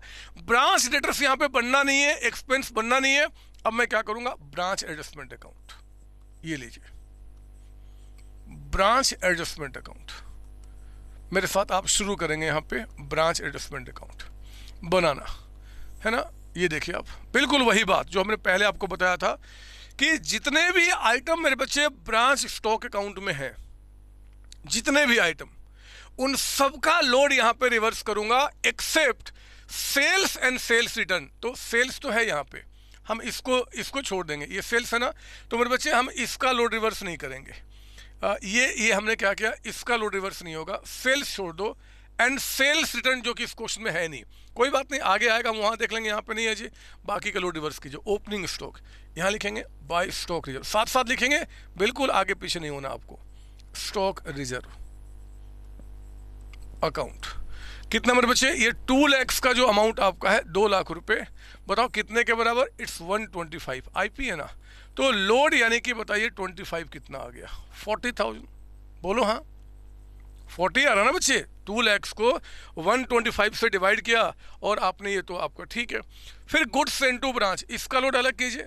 डेबिट का लोड क्रेडिट में रिवर्स होगा by goods send to branch, goods send to branch आपका, ठीक है। ये देखिए आप यहाँ पे हमारा जो 5 लाख रुपीज का अमाउंट है, 5 लाख, ये कितने के बराबर आपका? 125।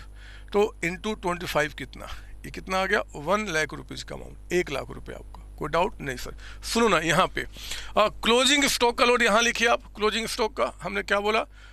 To stock reserve, to stock reserve account आपका, ठीक है ना। कितना जी? ये जो 2,08,000 का अमाउंट है, 2,08,000, इट्स इक्विवेलेंट टू 125। तो बताइए यहाँ पे 25 कितना? 25 कितना? बताओ कितना आ गया?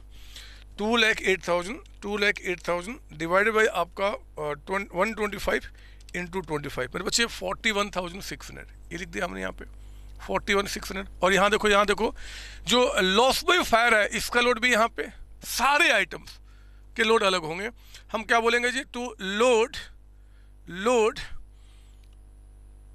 Of abnormal loss, abnormal loss आपका, एबनॉर्मल लॉस या लॉस बाय फायर कुछ भी लिख सकते हैं, कोई दिक्कत नहीं है। ये 12,000 का जो अमाउंट है, 12,000 आपका, इसको भी 125 से डिवाइड कीजिए एंड 25 से मल्टीप्लाई, क्योंकि हर एक आइटम में जो लोड है ना, जो प्रॉफिट मार्जिन है, हम उसी को बस रिवर्स कर रहे हैं। तो बताइए कितना हो जाएगा? 12,000 डिवाइडेड बाई आपका 5 आ गया, ये आ गया मेरे बच्चे 2,400, 2400 रुपये। बस हमारा काम खत्म हो गया, हमने काम खत्म कर लिया। जल्दी से आप इसको क्लोज कीजिए। और अगर आपका बैलेंसिंग फिगर डेबिट में आएगा तो ग्रॉस प्रॉफिट है। देखो ना, यहाँ पे आ गया 1,40,000, यहाँ भी लिखूंगा 1,40,000, और 140 में यानी कि 1,40,000 में से माइनस कीजिए, एक तो 41,600 और एक माइनस कीजिए 2,400, तो वी आर गेटिंग यहाँ पे 96,000। 96 हम क्या बोलेंगे इसको, ग्रॉस प्रॉफिट आपका, ग्रॉस प्रॉफिट, ठीक है ना, ग्रॉस प्रॉफिट आपका। कहीं दिक्कत क्या, नहीं सर इसको लिख दूं मैं बैलेंसिंग फिगर। ये बैलेंसिंग फिगर जो लिख रहा हूँ ना आपको समझाने के लिए कि भैया ये बैलेंसिंग फिगर्स है, कहीं रिवीजन के टाइम पे आप सोचो कि यार पता नहीं क्या आ गया, तो वो दिक्कत ना हो। तो जीपी हमारा आ गया 96,000, आप प्लीज कॉपी कर लें। सर एक बार वो इंटरप्रेट करो ना जो आपने पिछली बार किया था कि ग्रॉस प्रॉफिट तो सेल्स के अंदर होता है, इसके अंदर जी आपको प्रॉफिट इसमें से निकालना चाहिए, तो फिर ऐसा क्यों। मैं आपकी बात मानता हूं, मैं आपकी बात मानता हूं। और ये देखो एक बार चेक करता हूं कि अगर 480 जो 4,80,000 रुपये है, अगर इसमें से मैं डायरेक्टली जीपी निकालता तो मेरा जीपी कितना निकल के आता। ये देखो 480 कितने के बराबर आपका 125, तो आप इसको 125 से डिवाइड करेंगे और मल्टीप्लाई कीजिए 25 जो प्रॉफिट आप निकाल रहे हैं, तो देखो ये कितना निकल के आ गया 96,000। ये 96 मेरे बच्चे जो सेल्स में से जीपी आया वही जीपी आपका यहाँ पे दिख रहा है, आएगा ही आएगा, आप चिंता नहीं करना, हमेशा आएगा, है ना। तो ये हमने क्या किया जी 96,000 का अमाउंट हमने यहाँ पे रिकॉर्ड कर दिया आपका। तो आप जरा ध्यान देना कि ग्रॉस प्रॉफिट जो आपका वो कितना निकल के आ गया 96,000। इसमें कोई दिक्कत है क्या, नहीं सर। एक बार थोड़ा सा और इंटरप्रेट करता हूँ, नजर यहाँ देखो मैं क्या बोल रहा हूँ, दिमाग शांत रखना। अगर पूरी क्लास में कहीं पर भी ना इफ और आ गया कि यार ऐसा होगा तो क्या वैसा, तो फिर काम खराब हो जाएगा, फिर इस टॉपिक को आप भूल जाओगे, कभी समझ में आएगा।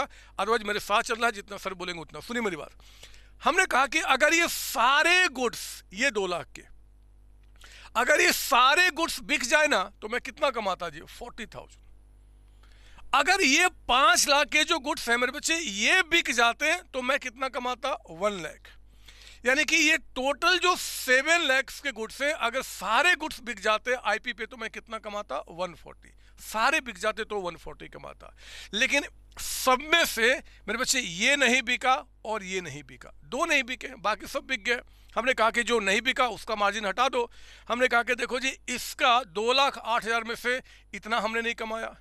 12,000 में का जो प्रॉफिट है 2,400 रुपये वो हमने नहीं कमाया, तो कमाया कितना 96,000। समझो मेरी बात ना, मैंने क्या बोला कि अगर ये सारे गुड्स बिक जाए तो मैं 1,40,000 कमाता, लेकिन उसमें से ये गुड्स नहीं बिका, तो इनके अंदर जो प्रॉफिट छिपा है ना बच्चे वो हम नहीं कमाए। हमने 140 में उन दोनों को माइनस किया, जीपी निकल के आ गया ना। अब हम क्या करेंगे, जीपी के बाद अब हम बनाएंगे अपना ब्रांच का प्रॉफिट लॉस अकाउंट। तो आओ ना हम बनाते हैं branch profit loss account. Branch profit loss account ये लीजिए, और आप जानते तो हो प्रॉफिट लॉस अकाउंट कौन सी बड़ी बात है।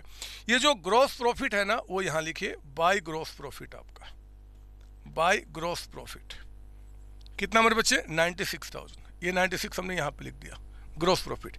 अब ये जो ग्रॉस प्रॉफिट आपका 96,000 निकल के आया, इसमें से हमें क्या करना है कि ब्रांच के सारे खर्चे माइनस करने हैं, सारे खर्चे। देखो ना क्वेश्चन में ब्रांच के सारे खर्चे क्या है, अरे ये तो बकवास क्वेश्चन है, इसने तो ब्रांच के एक्सपेंसेस सारे इकट्ठा करके बता दिया 6,500। तो लिखो ना यहाँ पे 2 ब्रांच एक्सपेंसेस। क्या दिक्कत है, जब उसने इकट्ठा करके बता दिया तो हम ठीक है जी बोल देंगे कि भैया ब्रांच के जो एक्सपेंसेज हैं वो आपका 6,500 रुपीज़ का अमाउंट है ना।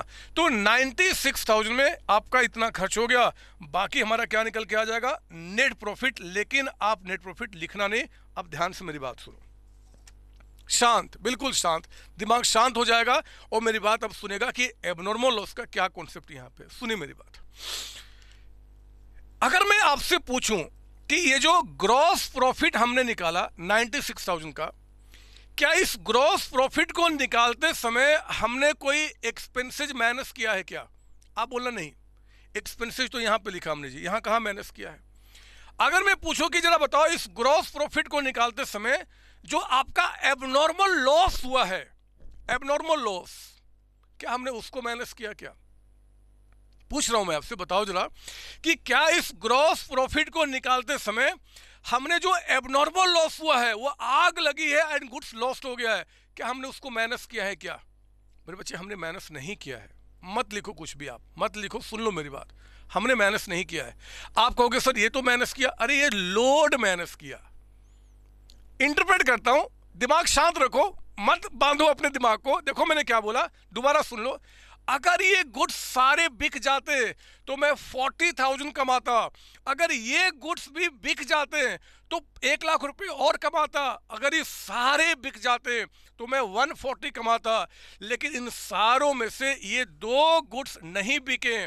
अगर ये 2 गुड्स नहीं बिके हैं मेरे बच्चे, तो इनके अंदर का प्रॉफिट मैंने नहीं कमाया, प्रॉफिट नहीं कमाया, इनके अंदर का प्रॉफिट नहीं कमाया। और इसलिए इन दोनों के अंदर का प्रॉफिट हमने क्या क्या हटा दिया, हमारा जीपी निकल के आया।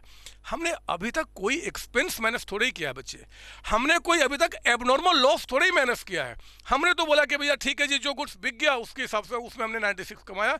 हमने अभी कोई भी खर्च माइनस नहीं किया है, कोई भी खर्च नहीं। तो फिर खर्च कहाँ जाएगा, मैंने कहा ना एक्सपेंस जाएगा आपका यहाँ पे। तो फिर वो एबनॉर्मल लॉस कहाँ जाएगा? एबनॉर्मल लॉस भी तो एक तरीके का लॉस है ना, वो भी तो हमें प्रॉफिट निकालते समय माइनस करना है। आपने बचपन से पढ़ा होगा, याद कीजिए, फाउंडेशन में आपने ट्रेडिंग अकाउंट बनाया था, प्रॉफिट लॉस बनाया था। आपके छोटे छोटे सर ने सिखाया था कि एबनॉर्मल लॉसेज जो होंगे वो एबनॉर्मल लॉसेज हमेशा प्रॉफिट लॉस में दिखाए जाते हैं। आप शायद भूल गए, मैं नहीं भूलता। और मैंने पढ़ाया अपने बच्चों को भी कि एबनॉर्मल लॉस जो होता है बच्चे, एबनॉर्मल लॉस हमेशा हम क्या करते हैं, प्रॉफिट लॉस में दिखाते हैं, न कि ट्रेडिंग अकाउंट में। ये तो एक तरीके का ट्रेडिंग अकाउंट है, जहां पे ग्रॉस प्रॉफिट निकलता है वो क्या होता है, ट्रेडिंग अकाउंट होता है। तो मेरे बच्चे एबनॉर्मल लॉस जो है ना, एबनॉर्मल लॉस जो एक्चुअली आपको हुआ है वो हम कहां दिखाएंगे, प्रॉफिट लॉस अकाउंट में, प्रॉफिट लॉस अकाउंट में। तो पता मैं क्या करूंगा, जैसे कि प्रॉफिट लॉस में आपने एक्सपेंस लिखा ना, मैं यहां लिखूंगा जी टू कॉस्ट ऑफ आपका अभी इसको मत लिखना, इसको मत लिखना, कॉस्ट ऑफ एबनॉर्मल लॉस, आपका एबनॉर्मल लॉस है ना। दुनिया वाले कहेंगे कि यार आपने यहाँ तो लिखा था, बोलना बदमाश, कहाँ लिखा है, तो लोड लिखा। ये तो हमने कहा कि भैया ये गुड्स जो बिकते तो इतना कमाता, ये नहीं बिके तो इनके अंदर का प्रॉफिट नहीं कमाया। अभी हमने कोई लॉस थोड़े दिखाया है, वो लॉस और एक्सपेंस हम यहाँ दिखा रहे हैं। तो एक्सपेंस दिखा दिया, अब लॉस दिखा रहा हूँ। कितना लॉस होगा, ये 12,000 जो है ना बच्चे, ये 12,000 जो आपका है वो हमने पहले यहाँ पे लिखा। ये कितने के बराबर है, 125 आईपी के बराबर।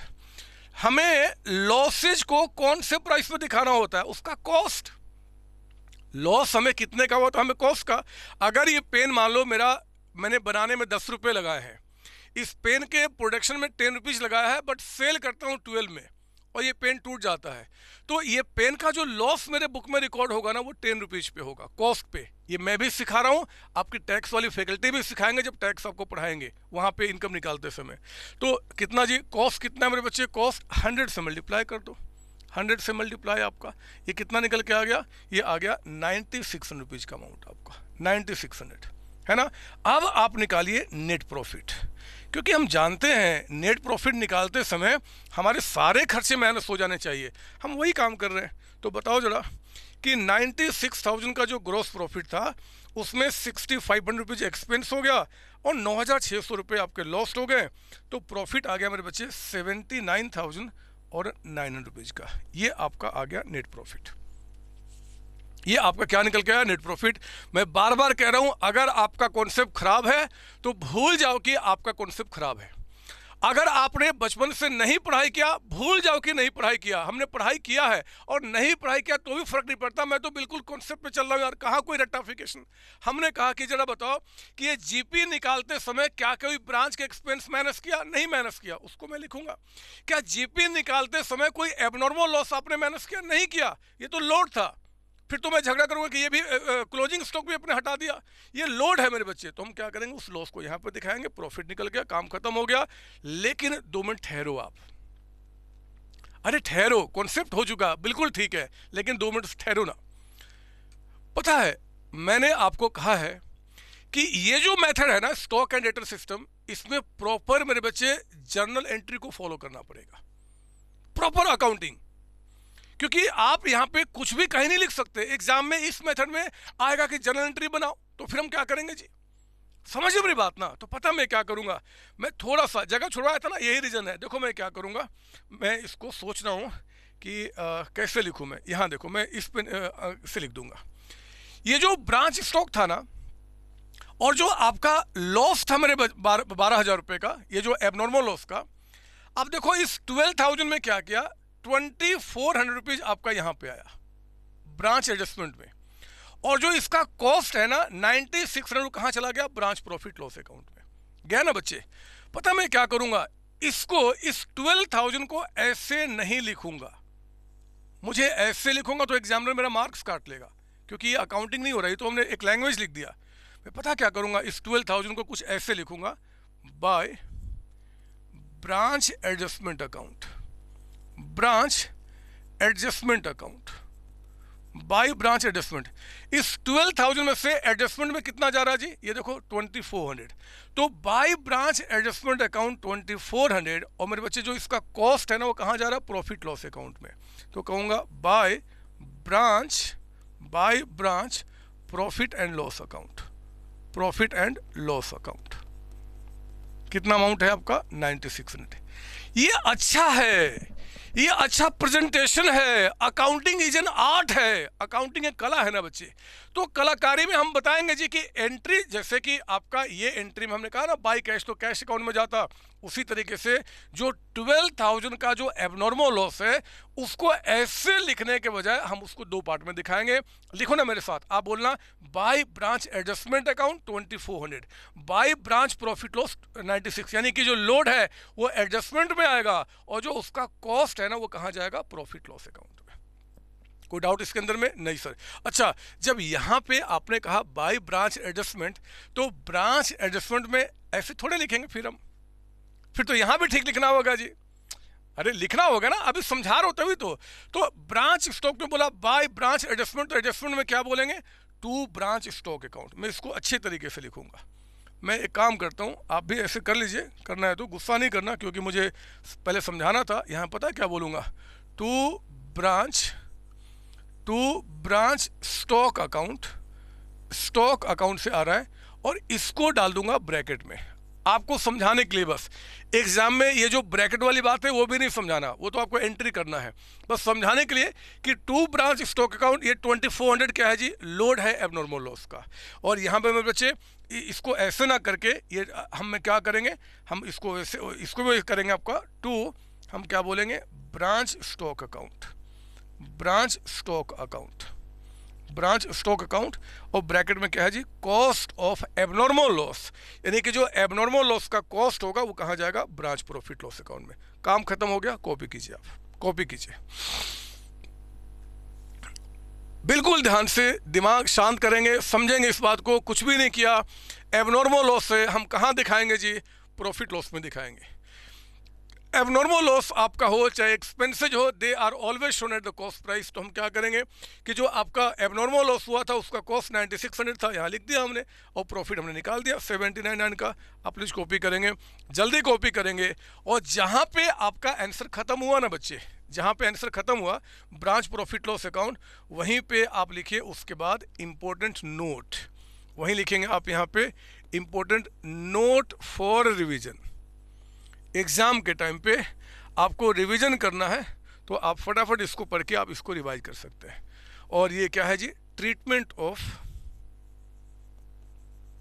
लिखेंगे आप यहाँ पे treatment of abnormal loss, abnormal loss.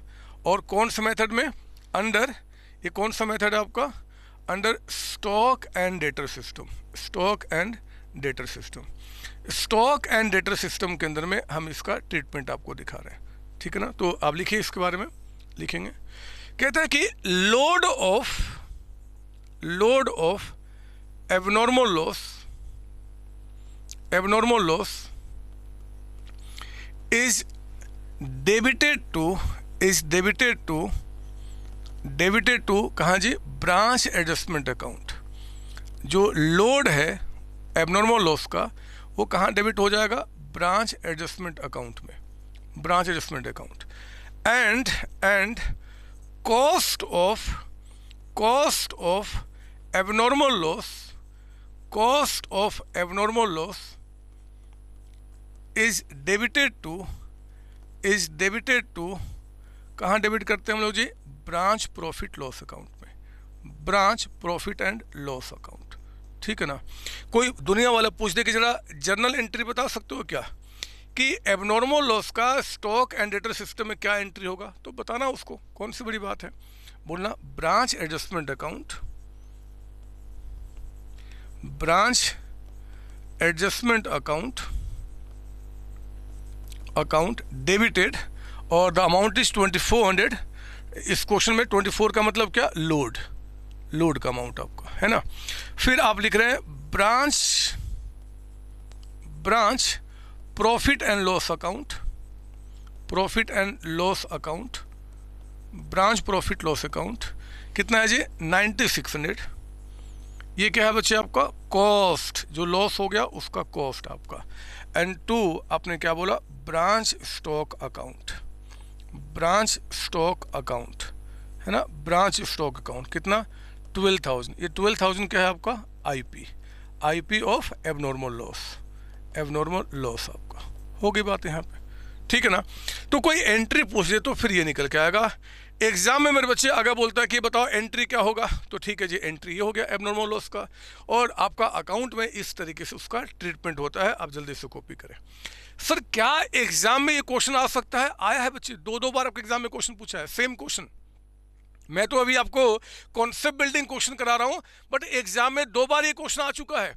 आपको पता है क्या करना है यहाँ पे, अब नए पैटर्न में एग्जाम में क्या बोलेगा, एग्जाम में क्या पूछ सकता है, एक पूछेगा जरा बताओ जी कि आपका स्टॉक का क्लोजिंग बैलेंस कितना होगा, 2,08,000 पहला क्वेश्चन।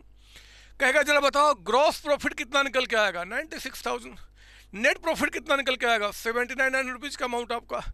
ट्रीटमेंट या फिर जनरल एंट्री एबनॉर्मल लॉस का क्या होगा, ये होगा। आप आराम से कर सकते हो यार, कुछ भी आ जाए, you can do anything, your concept is perfectly clear आपका, कोई दिक्कत नहीं है। आप प्लीज कॉपी कर लीजिए। ये ट्रीटमेंट था आपका किस चीज का जी, एबनॉर्मल लॉस का। कोई डाउट इसके अंदर में, नहीं सर। याद रखना, अगर कोई पूछता है ना कि एबनॉर्मल लॉस आपने कहाँ दिखाया, तो मेरे बच्चे एबनॉर्मल लॉस कहाँ दिखाया, प्रॉफिट लॉस में। ये लॉस है, ये लॉस नहीं है, तो लोड है, प्रॉफिट मार्जिन। तो हमने समझाने का कि सारे गुड्स बिकते हो तो इतना कमाते, ये नहीं बिका तो इतना नहीं कमाया, तो इतना कमाया हमने, है ना बच्चे।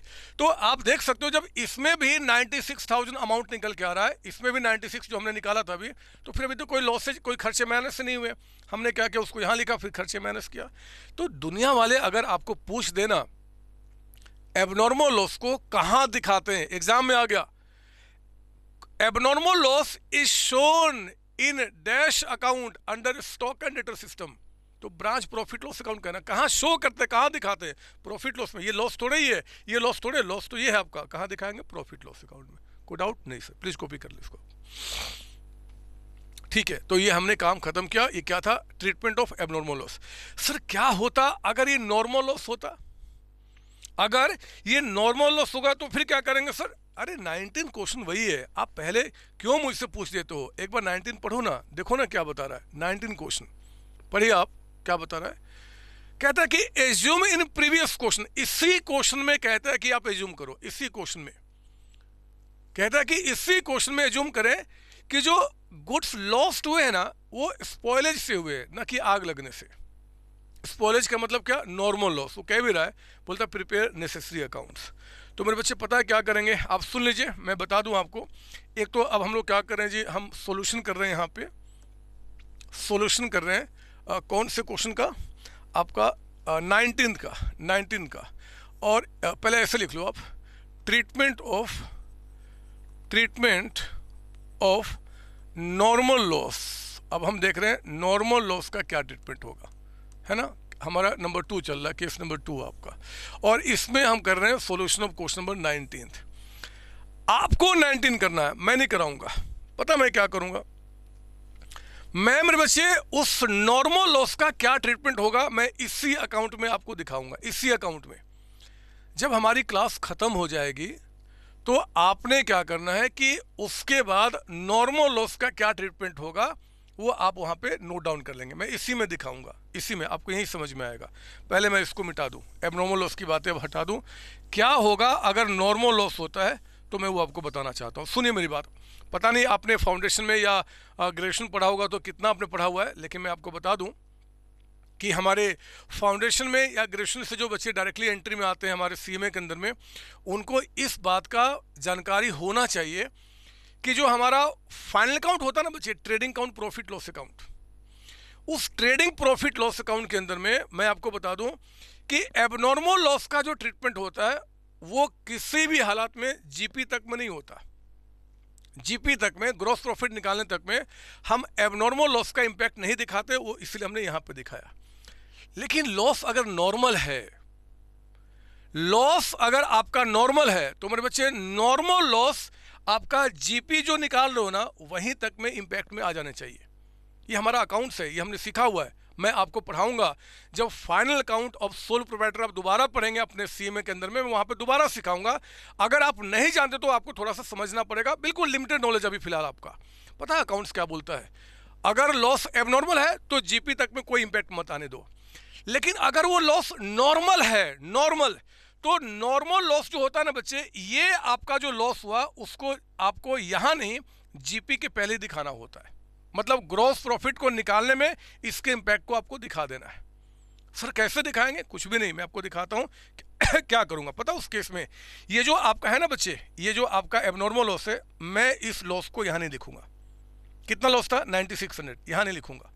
हमारा अकाउंट्स कहता है कि ये जो आपका 9600 का लॉस हुआ है, जो कि आपका नॉर्मल लॉस है, उसको आपको यहां नहीं दिखाना, उसको यहीं दिखाना है। तो पता मैं क्या करूंगा मेरे बच्चे, मैं उसको ना यहां लेकर आऊंगा।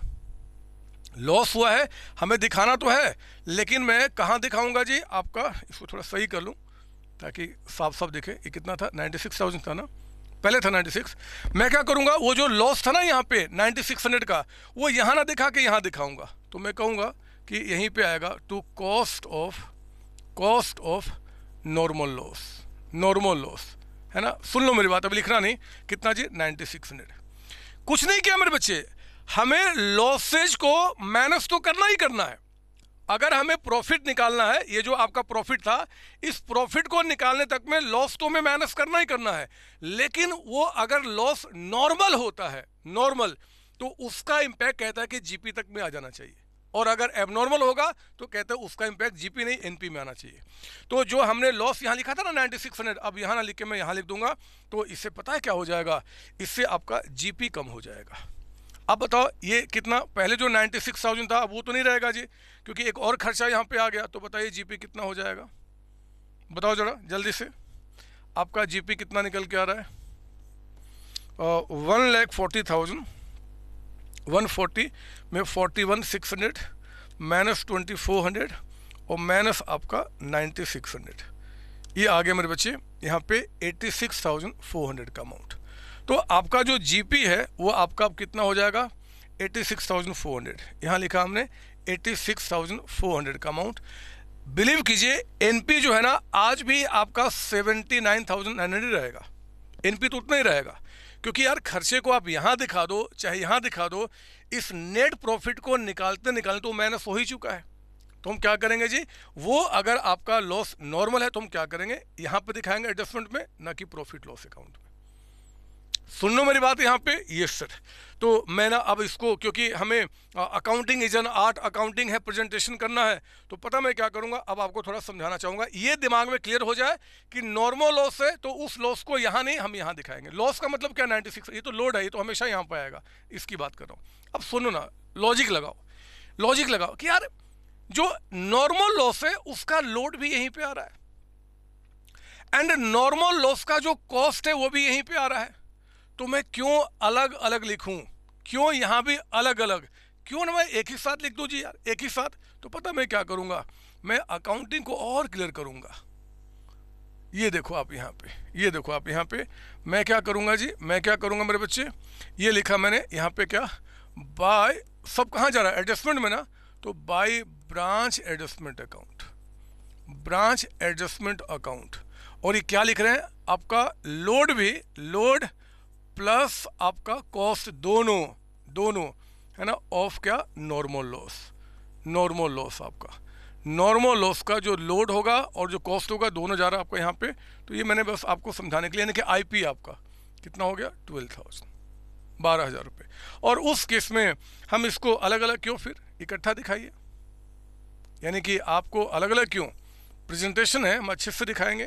तो हम पता है क्या बोलेंगे यहाँ पे, ऐसे आपका यहाँ बोला ना बाय ब्रांच एडजस्टमेंट, तो यहाँ पे क्या, to branch stock account, branch stock account, पूरा का पूरा कितना? 12,000, 12,000 रुपये। मतलब ये क्या हो गया, IP of normal loss, IP of normal loss. मतलब नॉर्मल लॉस होगा तो आखिर हम दो पार्ट में फिर डिवाइड ही क्यों करें यार, जब दोनों ही आपका एडजस्टमेंट में आना है, लोड भी आना है, कॉस्ट भी आना है, तो फिर क्या करेंगे, हम एक ही बार कर देंगे। यहाँ बोल देंगे बाय ब्रांच एडजस्टमेंट और इसमें बोल देंगे क्या, टू ब्रांच स्टॉक अकाउंट। काम पूरा हो गया, आंसर कंप्लीट हो गया। कहीं आप परेशान तो नहीं होगे, एक ही क्वेश्चन में अगर मैंने दोनों का ट्रीटमेंट आपको सिखा दिया, आप परेशान तो नहीं होगे। परेशान मत होना बच्चे, कुछ भी नहीं बोला। मैंने कहा कि लॉस अगर एबनॉर्मल होगा तो एबनॉर्मल लॉस में लोड एंड कॉस्ट दोनों को दो पार्ट में डिवाइड करना। लोड यहां पे आएगा, कॉस्ट यहां पे आएगा। अगर वो नॉर्मल लॉस है, अगर वो नॉर्मल लॉस है, हमारे पूर्वजों ने अकाउंट्स में सिखाया है, आपके कॉस्टिंग वाले सर भी आपको यही सिखाएंगे, सब लोग आपको यही सिखाएंगे कि नॉर्मल लॉस का इंपैक्ट हमेशा ग्रॉस प्रॉफिट तक में ही दिखाया जाता है। यानी कि ग्रॉस प्रॉफिट निकालने में उसका इंपैक्ट शो हो जाना चाहिए। क्यों होना चाहिए हम वहां पे समझेंगे। तो हमने क्या बोला कि ठीक है जी, तो 12,000 रुपये में जो लोड था ना 2,400 रुपये, वो तो यहाँ पे आता ही आता, वो तो 2,400 रुपये लिखना ही था, और जो 96 है वो भी यहाँ पे लिखना था। तो दोनों मिला के 12,000 दिखा दिया। जीपी कम हो जाएगा बट एनपी आपका सेम रहेगा। ये कॉपी खत्म करें, कॉपी करेंगे आप इसको। आप ये पूरा का पूरा कंप्लीट हो गया। ये आपको कर जाना है आज ही क्लास के बाद, लेकिन अभी मैं रुकने वाला नहीं हूं। आप चाहोगे कि सर मुझे 10 मिनट का 15 मिनट का समय दे दो, हम इसको वहां पे उतारेंगे फिर आप आगे बढ़ाना, नहीं होने वाला मेरे बच्चे, नहीं होने वाला। प्लीज बुरा नहीं मानना, मैं नहीं रुकने वाला, क्योंकि आज मुझे बहुत सारे कॉन्सेप्ट लेके चलने हैं, मुझे आपको बहुत दूर लेके चलना है। ये चीज आप इसको समझ लीजिए। मैंने क्या किया, मैं इसको ना आपको नोट के रूप में यहाँ लिखाता हूँ। पहले आपका ट्रीटमेंट ऑफ जो नॉर्मल लॉस था ना, आप वहीं पे क्या करो, मेरे साथ यहाँ पे नोट लिख लो, लिख लो यहाँ पे नोट आपका ट्रीटमेंट के अंदर में लिखेंगे आप यहाँ पे क्या जी, load and cost, load and cost आगे ब्रैकेट में, that is IP, invoice price of normal loss, of normal loss, दोनों ही normal loss is debited to, is debited to, is debited to कहाँ जी, ब्रांच एडजस्टमेंट अकाउंट। मेरे प्यारे बच्चों, दोनों ही कहाँ जाएंगे, ब्रांच एडजस्टमेंट अकाउंट में, ब्रांच एडजस्टमेंट अकाउंट है ना, is debited to branch adjustment account. ठीक है, तो ये ध्यान रखना। और इसका जर्नल एंट्री क्या हो जाएगा आपका, जर्नल एंट्री आपका, तो एंट्री में कहना कि भैया वो branch adjustment account, branch adjustment account, branch adjustment account debited to branch stock account. हमें इसको दो पार्ट में यहाँ पे डिवाइड नहीं करना, ब्रांच स्टॉक अकाउंट। और वो कितना हो गया आपका, तो इस क्वेश्चन के मुताबिक आपका पूरे 12,000 एंड 12,000, 12,000 12,000, काम खत्म हो गया। गुड बच्चे, गुड, अगर कर दिया तो this is the way to solve the question आपका। एक बात मैं आपको और इसको लिख लिया होगा आपने, मैंने जो बताया इसको मैं एक चीज़ बताना चाहता हूँ, मैं प्रूफ करना चाहता हूँ कि आपने बिल्कुल सही काम किया है। देखो ना कैसे मैं प्रूफ करता हूँ, नज़र यहाँ, नज़र यहाँ। एक बार देखते हैं कि क्या नॉर्मल लॉस का इंपैक्ट यहाँ तक आ गया। मैं प्रूफ करता हूँ, ये देखो आप, 4,80,000 जो हमारा सेल्स है, अगर मैं 4,80,000 का से मतलब इस सेल्स में पता करो जीपी कितना है, तो क्या करेंगे जी, 125 से डिवाइड कीजिए एंड 25 से मल्टीप्लाई कीजिए। ये हमारा कितना आ गया आपका, 96,000, 96,000 ये जीपी आ गया। इस जीपी को निकालने तक ही आपको कॉस्ट ऑफ नॉर्मल लॉस को माइनस कर देना है।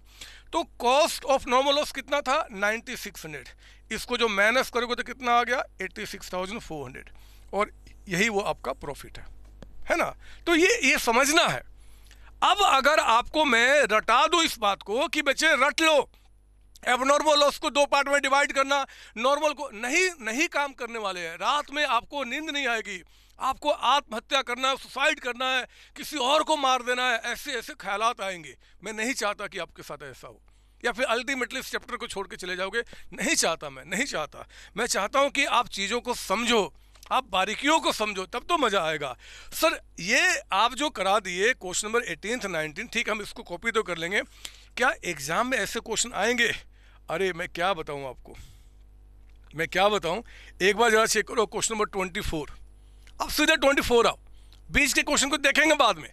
24 आओ, और आप हैरान हो जाओगे 24 क्वेश्चन पढ़ के कि ये हमारे सीएमए इंटर 2010 में ऑलरेडी ये क्वेश्चन आया हुआ है। देख लो आप, मैंने लिखा हुआ है, आप जाके अपने पास से क्वेश्चन चेक कर लेना। सीएमए इंटर 2010 में ये क्वेश्चन आया हुआ है। सीए इंटर 1988, पता नहीं आप इस दुनिया में थे भी कि नहीं थे, मैं तो था, उसमें भी ये क्वेश्चन आया हुआ है। और अगर मैं बता दूं ना कि ये क्वेश्चन कितने मार्क्स में आया है, तो कहीं मुझे डर है कि आप अपने घर के छत पे जाके वहां से छलांग ना लगा लो। मुझे डर है, इसलिए मैं अभी मार्क्स नहीं बताऊंगा, थोड़ा होले होले समय गुजरने दो। और एक चीज और बता दूं कि दोनों ही इंस्टीट्यूट ने, सीए और सीएमए ने, इतना गंदा बताया था बच्चों के बारे में, इतना गंदा परफॉर्म किया था कि अगर वो बता दो तो आप उन बच्चों से बात करना पसंद नहीं करोगे। बात करना, मैं आपको बताता हूं सोल्यूशन ऑफ क्वेश्चन नंबर 24 आपका। आओ जरा, मैं इसमें क्यों, मैं वाइट क्यों ना लूं, मैं 24 आपका, ये लीजिए 24 क्वेश्चन को सॉल्व करते हैं। पढ़ो मेरे साथ, पढ़ो, आओ।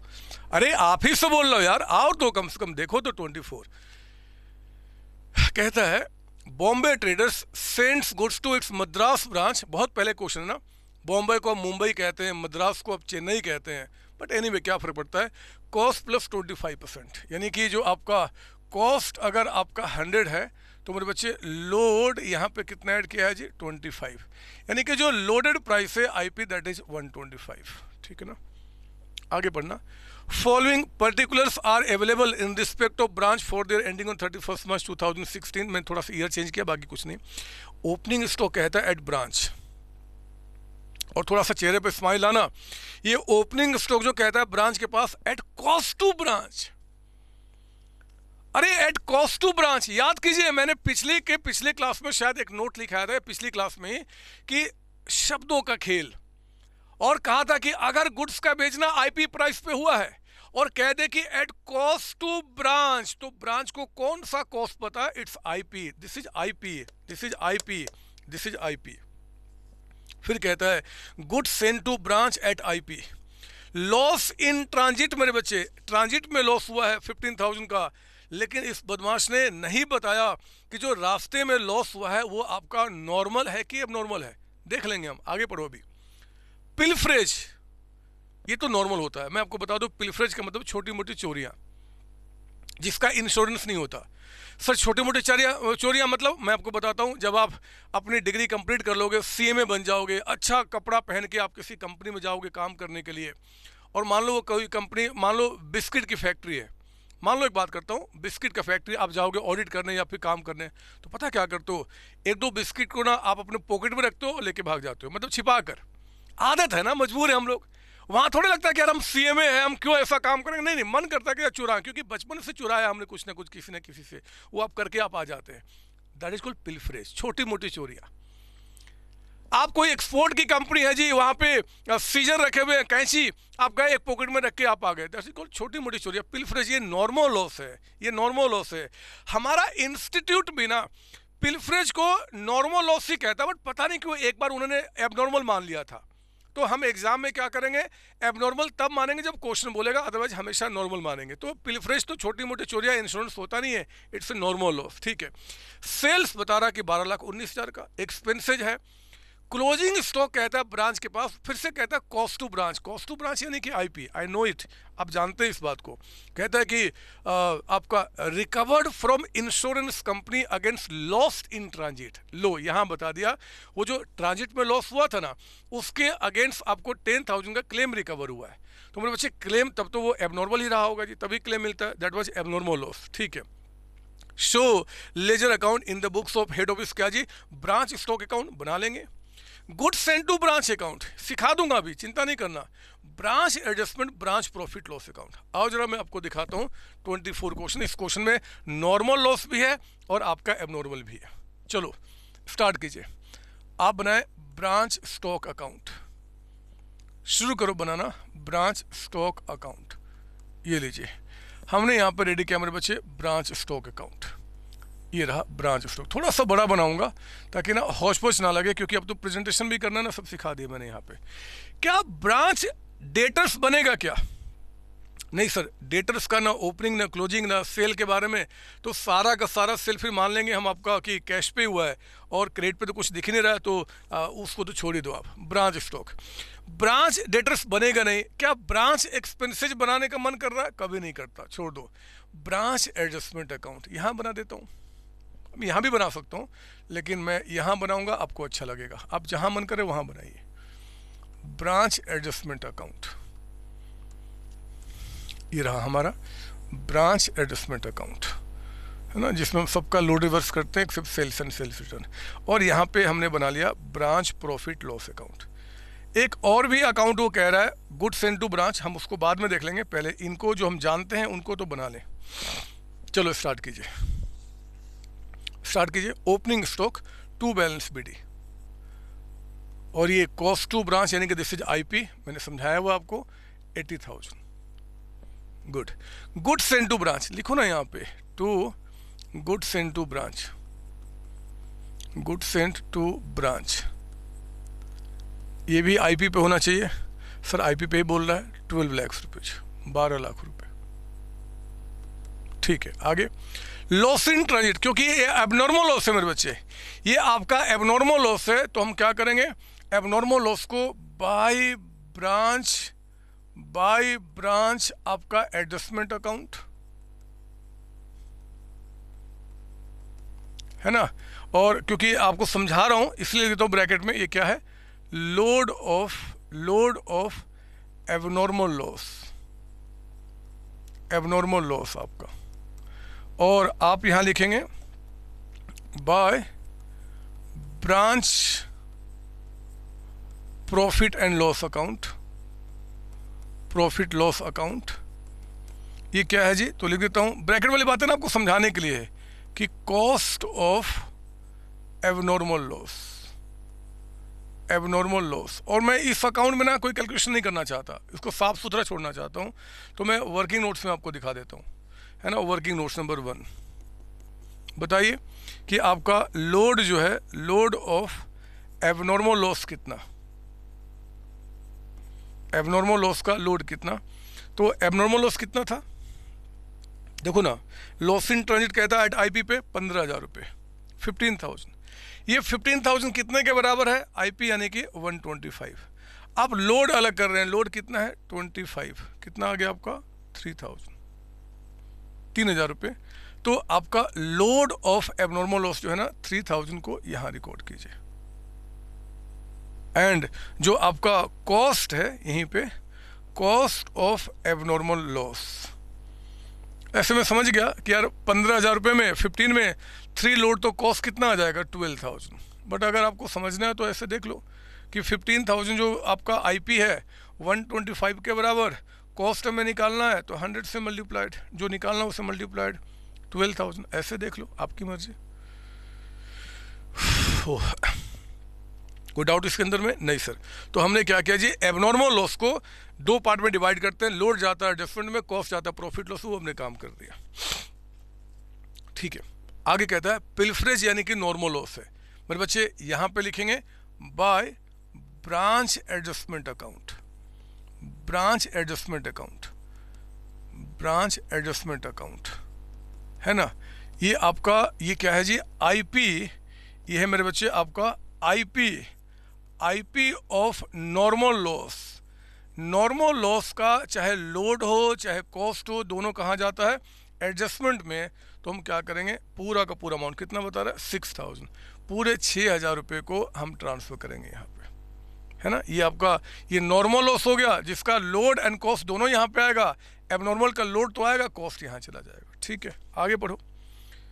आपका कहता है कि सेल्स, तो by branch cash, by branch cash account, cash account, है ना।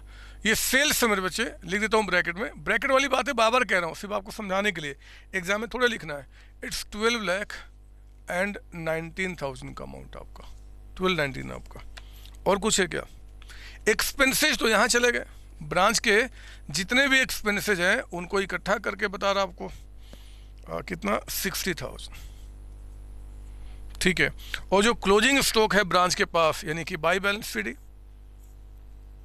यहाँ पे बाय बैलेंस सीडी, है ना, कितना बता दिया, वो कहता है कि सर आपका 40,000 है एट कॉस्ट टू ब्रांच। ठीक है, कॉस्ट टू ब्रांच यानी कि आईपी है आपका। इंश्योरेंस क्लेम का तो इससे कोई मतलब ही नहीं बनता, उसका देखेंगे बाद में क्या ट्रीटमेंट होगा, है ना। मैं इसको अब मिटा के यहाँ पे साफ सुथरा कर लूँ। चलिए, ब्रांच स्टॉक की सारी बातें पता है, ओपनिंग, आपका गुड सेंट, सेल्स, क्लोजिंग, मतलब इंपॉर्टेंट बात है, ये टैली करना चाहिए। चेक करो टैली कर रहा है क्या। इधर आ गया 12,80,000, जब सब कुछ पता है तो टैली करना चाहिए। 12,19, 3,000, 12,000, 6,000 एंड 40,000। यस, 1280 टैली करेगा यार, जब आपने कुछ छोड़ा ही नहीं। आपने सब क्लोजिंग जो हम बैलेंसिंग से निकाले तो वो भी बता दिया, लॉस, नॉर्मल, एबनॉर्मल, सेल, सब तो बचा क्या, टैली करना ही था, करेगा ही एंड करेगा ही, ये टैली करेगा आपका। हाँ, आओ ना, अब हम इसको फिनिश करते हैं। जितने आइटम सबका लोड रिवर्स करूंगा except sales and sales return. Opening stock लिखो यहाँ पे, bye stock reserve, account.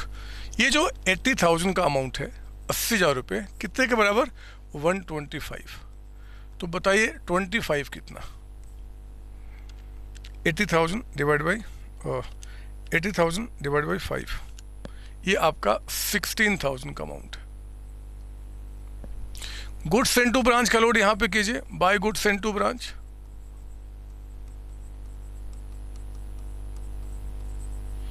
Goods sent to branch. ये जो 12 लाख रुपीज का अमाउंट है 125 के बराबर, तो बताइए 25 कितना। तो 12 लाख 125 इंटू 25, 2,40,000, 2,40,000 रुपये हो गया, 240। सेल्स को छोड़ दो, ये देखो ये आपका लोड है, यहाँ पे आ गया, यहाँ बाय ब्रांच एडजस्टमेंट, तो यहाँ पे क्या बोलेंगे, to branch stock, to branch stock. और मैं आपको समझाना चाह रहा हूँ इसलिए लिख देता हूँ ब्रैकेट में, load of abnormal loss. Exam में ये जो ब्रैकेट वाली बातें नहीं चाहिए ना, आपको लिखना है, ये तो रिवीजन में आपको दिखना हो इसलिए। और जो मेरे बच्चे कॉस्ट है वो यहाँ चला गया, टू ब्रांच स्टॉक अकाउंट, है ना, ब्रैकेट में आपका कॉस्ट ऑफ एबनॉर्मल लॉस, कितना अमाउंट है आपका, 12,000 लिखिए यहाँ पे, 12,000 रुपये। और जो नॉर्मल लॉस है ये पूरा का पूरा यहीं पे आएगा, यानी कि टू ब्रांच स्टॉक अकाउंट, चाहे वो आपका उसका लोड तो मेरे बच्चे यहाँ पे आता ही आता है, कॉस्ट भी आ जाएगा, तो सिंपली ब्रैकेट में आईपी ऑफ नॉर्मल लॉस, पूरा का पूरा। लोड तो अलग आएगा ही आएगा, क्योंकि हमें जीपी निकालने में कॉस्ट भी इम्पैक्ट में डाल देना, तो वो पूरा का पूरा यानी कि पूरे 6,000 रुपये आप यहाँ लिखेंगे। और जो आपका क्लोजिंग स्टॉक है उसके लिए स्टॉक रिजर्व अकाउंट, कितना जी, ये जो आपका 40,000 का अमाउंट है 125 के बराबर, तो बताइए 25 कितना, 8,000। बता दो आपका ग्रॉस प्रॉफिट कितना, ग्रॉस प्रॉफिट कितना जी, तो 2,40,000, 240 और प्लस 16,000 माइनस आपका 3,000 माइनस 6,000 और माइनस आपका 8,000, ये आगे बचे 2,39,000, 239 आपका। इस जीपी को यहाँ लिखिए, बाय ग्रॉस प्रॉफिट 239, और इसमें माइनस कीजिए इसको, तो आपका नेट प्रॉफिट निकल के आ गया, माइनस आपका एक्सपेंसेस 60,000 और 12,000 का ये कॉस्ट, तो ये आ गया 1,67,000 का अमाउंट, 167 ये आपका निकल के आया। प्लीज़ कॉपी करें। एक प्यारा बच्चा है, वो पूछ रहा है कि सर एग्जाम में ब्रैकेट में कैलकुलेट करके दिखाना चाहिए या फिर डायरेक्टली लिख सकते हैं। डायरेक्टली लिखना बदमाश। और आपके एग्जाम में तो आपका एक मिलेगा रफ शीट, मैंने बताया हुआ है, एक रफ शीट मिलेगा। जब भी बड़े बड़े क्वेश्चन आते हैं तो ये क्वेश्चन आपको शो नहीं करना है, ये सब रफ में आपको करना है, और रफ में करने के बाद फिर क्या करना है जी, वो जो चीज़ पूछेगा, अगर एग्जाम में आ जाए तो पता क्या क्या पूछेगा, बोलेगा बताओ जी आपका जीपी कितना है, ये आंसर हो गया। बताओ एनपी कितना, ये हो गया आपका। वो कह देगा कि जरा बताओ कि आपका ये क्या बोलते हैं, यहाँ तो यही है। वो पूछ सकता है कि ट्रीटमेंट ऑफ बताओ आपका एबनॉर्मल लॉस क्या होगा, ट्रीटमेंट ऑफ नॉर्मल क्या होगा, यही सब बातें पूछेगा। तो आप इसको आराम से बता देंगे आप, ठीक है ना। सुनो मेरी बात ध्यान से, मैं क्या बोलना चाहता हूँ। ये एग्जाम में क्वेश्चन आया था हमारे एग्जाम में, और क्या क्या पूछा था जी, ब्रांच स्टॉक अकाउंट बना दिया हमने, ये भी बन गए भी। एक और भी पूछा है वो goods sent to branch account, ये तो हमने सीखा ही नहीं है। आओ ना सीख लो आप, अरे सीख लो ना बदमाश, एक जगह कहीं है ना, आप बना लो यहाँ पे गुड्स सेंट, क्योंकि हम पूरे मार्क्स लेना चाहते हैं।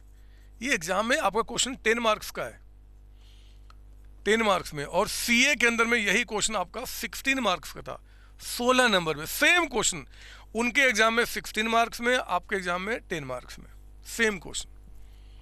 तो good send to branch account हम बना रहे हैं, देखो यहीं से ढूंढना है। यहाँ क्या बोला, to good send to branch, यहाँ बोलेंगे बाय ब्रांच स्टॉक अकाउंट।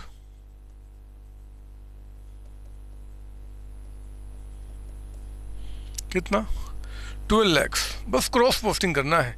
और ढूंढो गुड सेंड टू ब्रांच, यहाँ तो हम नहीं दिख रहा है, यहाँ के गुड सेंड टू ब्रांच, ये देखो by goods send to branch. तो इसमें क्या बोलेंगे, to branch adjustment account, to branch adjustment account. कितना जी आपका, ये हो गया 2,40,000। चेक करो और कहीं गुड सेंड टू ब्रांच नहीं है, कहीं भी नहीं है। बैलेंसिंग फिगर आ गया 9,60,000, ये 9,60,000 रुपये। टू आप क्या करेंगे यहाँ पे, trading account oblique trading account, या फिर परचेजेज अकाउंट से आप इसको क्लोज करेंगे। पहले काम क्या लिखा, ट्रेडिंग अकाउंट, तो पहला प्रेफरेंस हम ट्रेडिंग को देंगे। एग्जाम में अगर एमसीक्यू आ गया और कहता है कि it is close balancing figure transfer to trading account option होगा तो वहाँ टिक मार्क कर देंगे। अगर वो ना दिखे, परचेज दिखे तो वहाँ टिक मार्क कर देंगे। सर दोनों दिख जाए तो नहीं दिखेगा, कोई एक ही नाम दिखेगा, आप उसको टिक मार्क करेंगे। अब मैं समझाता हूँ आपको क्या मतलब हुआ, पहले आप कॉपी कर लो, फिर मैं इसका मीनिंग समझा देता हूँ। और ये पूरा का पूरा कॉन्सेप्ट आप ख़त्म कर चुके हैं, या मैं ऐसा कह दूं कि आपका स्टॉक एंड डेटर सिस्टम जो है ना, वही ख़त्म होने के बिल्कुल कगार पे आ चुका है आपका। तो कोई गलत नहीं होगा, आप पहले कॉपी कर लीजिए। सर हो गया, बताइए क्या, मैं इसको मुझे मिटाना पड़ेगा। ओहो, मुझे इसको मिटाना होगा इस कॉन्सेप्ट को समझाने के लिए कि परचेज या ट्रेडिंग अकाउंट क्यों लिखा हमने। सुनिए मेरी बात, मैं आपको समझाऊं, लिखना बंद करेंगे, इसका मीनिंग समझा रहा हूँ। मैं नहीं चाहता कि आप कुछ चीज़ रटें, आप मेरा मतलब सुनेंगे क्या निकल के आता है। हम लोग ब्रांच अकाउंट पढ़ रहे हैं ना, ये देखो, ये हेड ऑफिस है बच्चे, और हमारा ये क्या है, ब्रांच अकाउंट, ये हमारा ब्रांच है, ठीक है ना।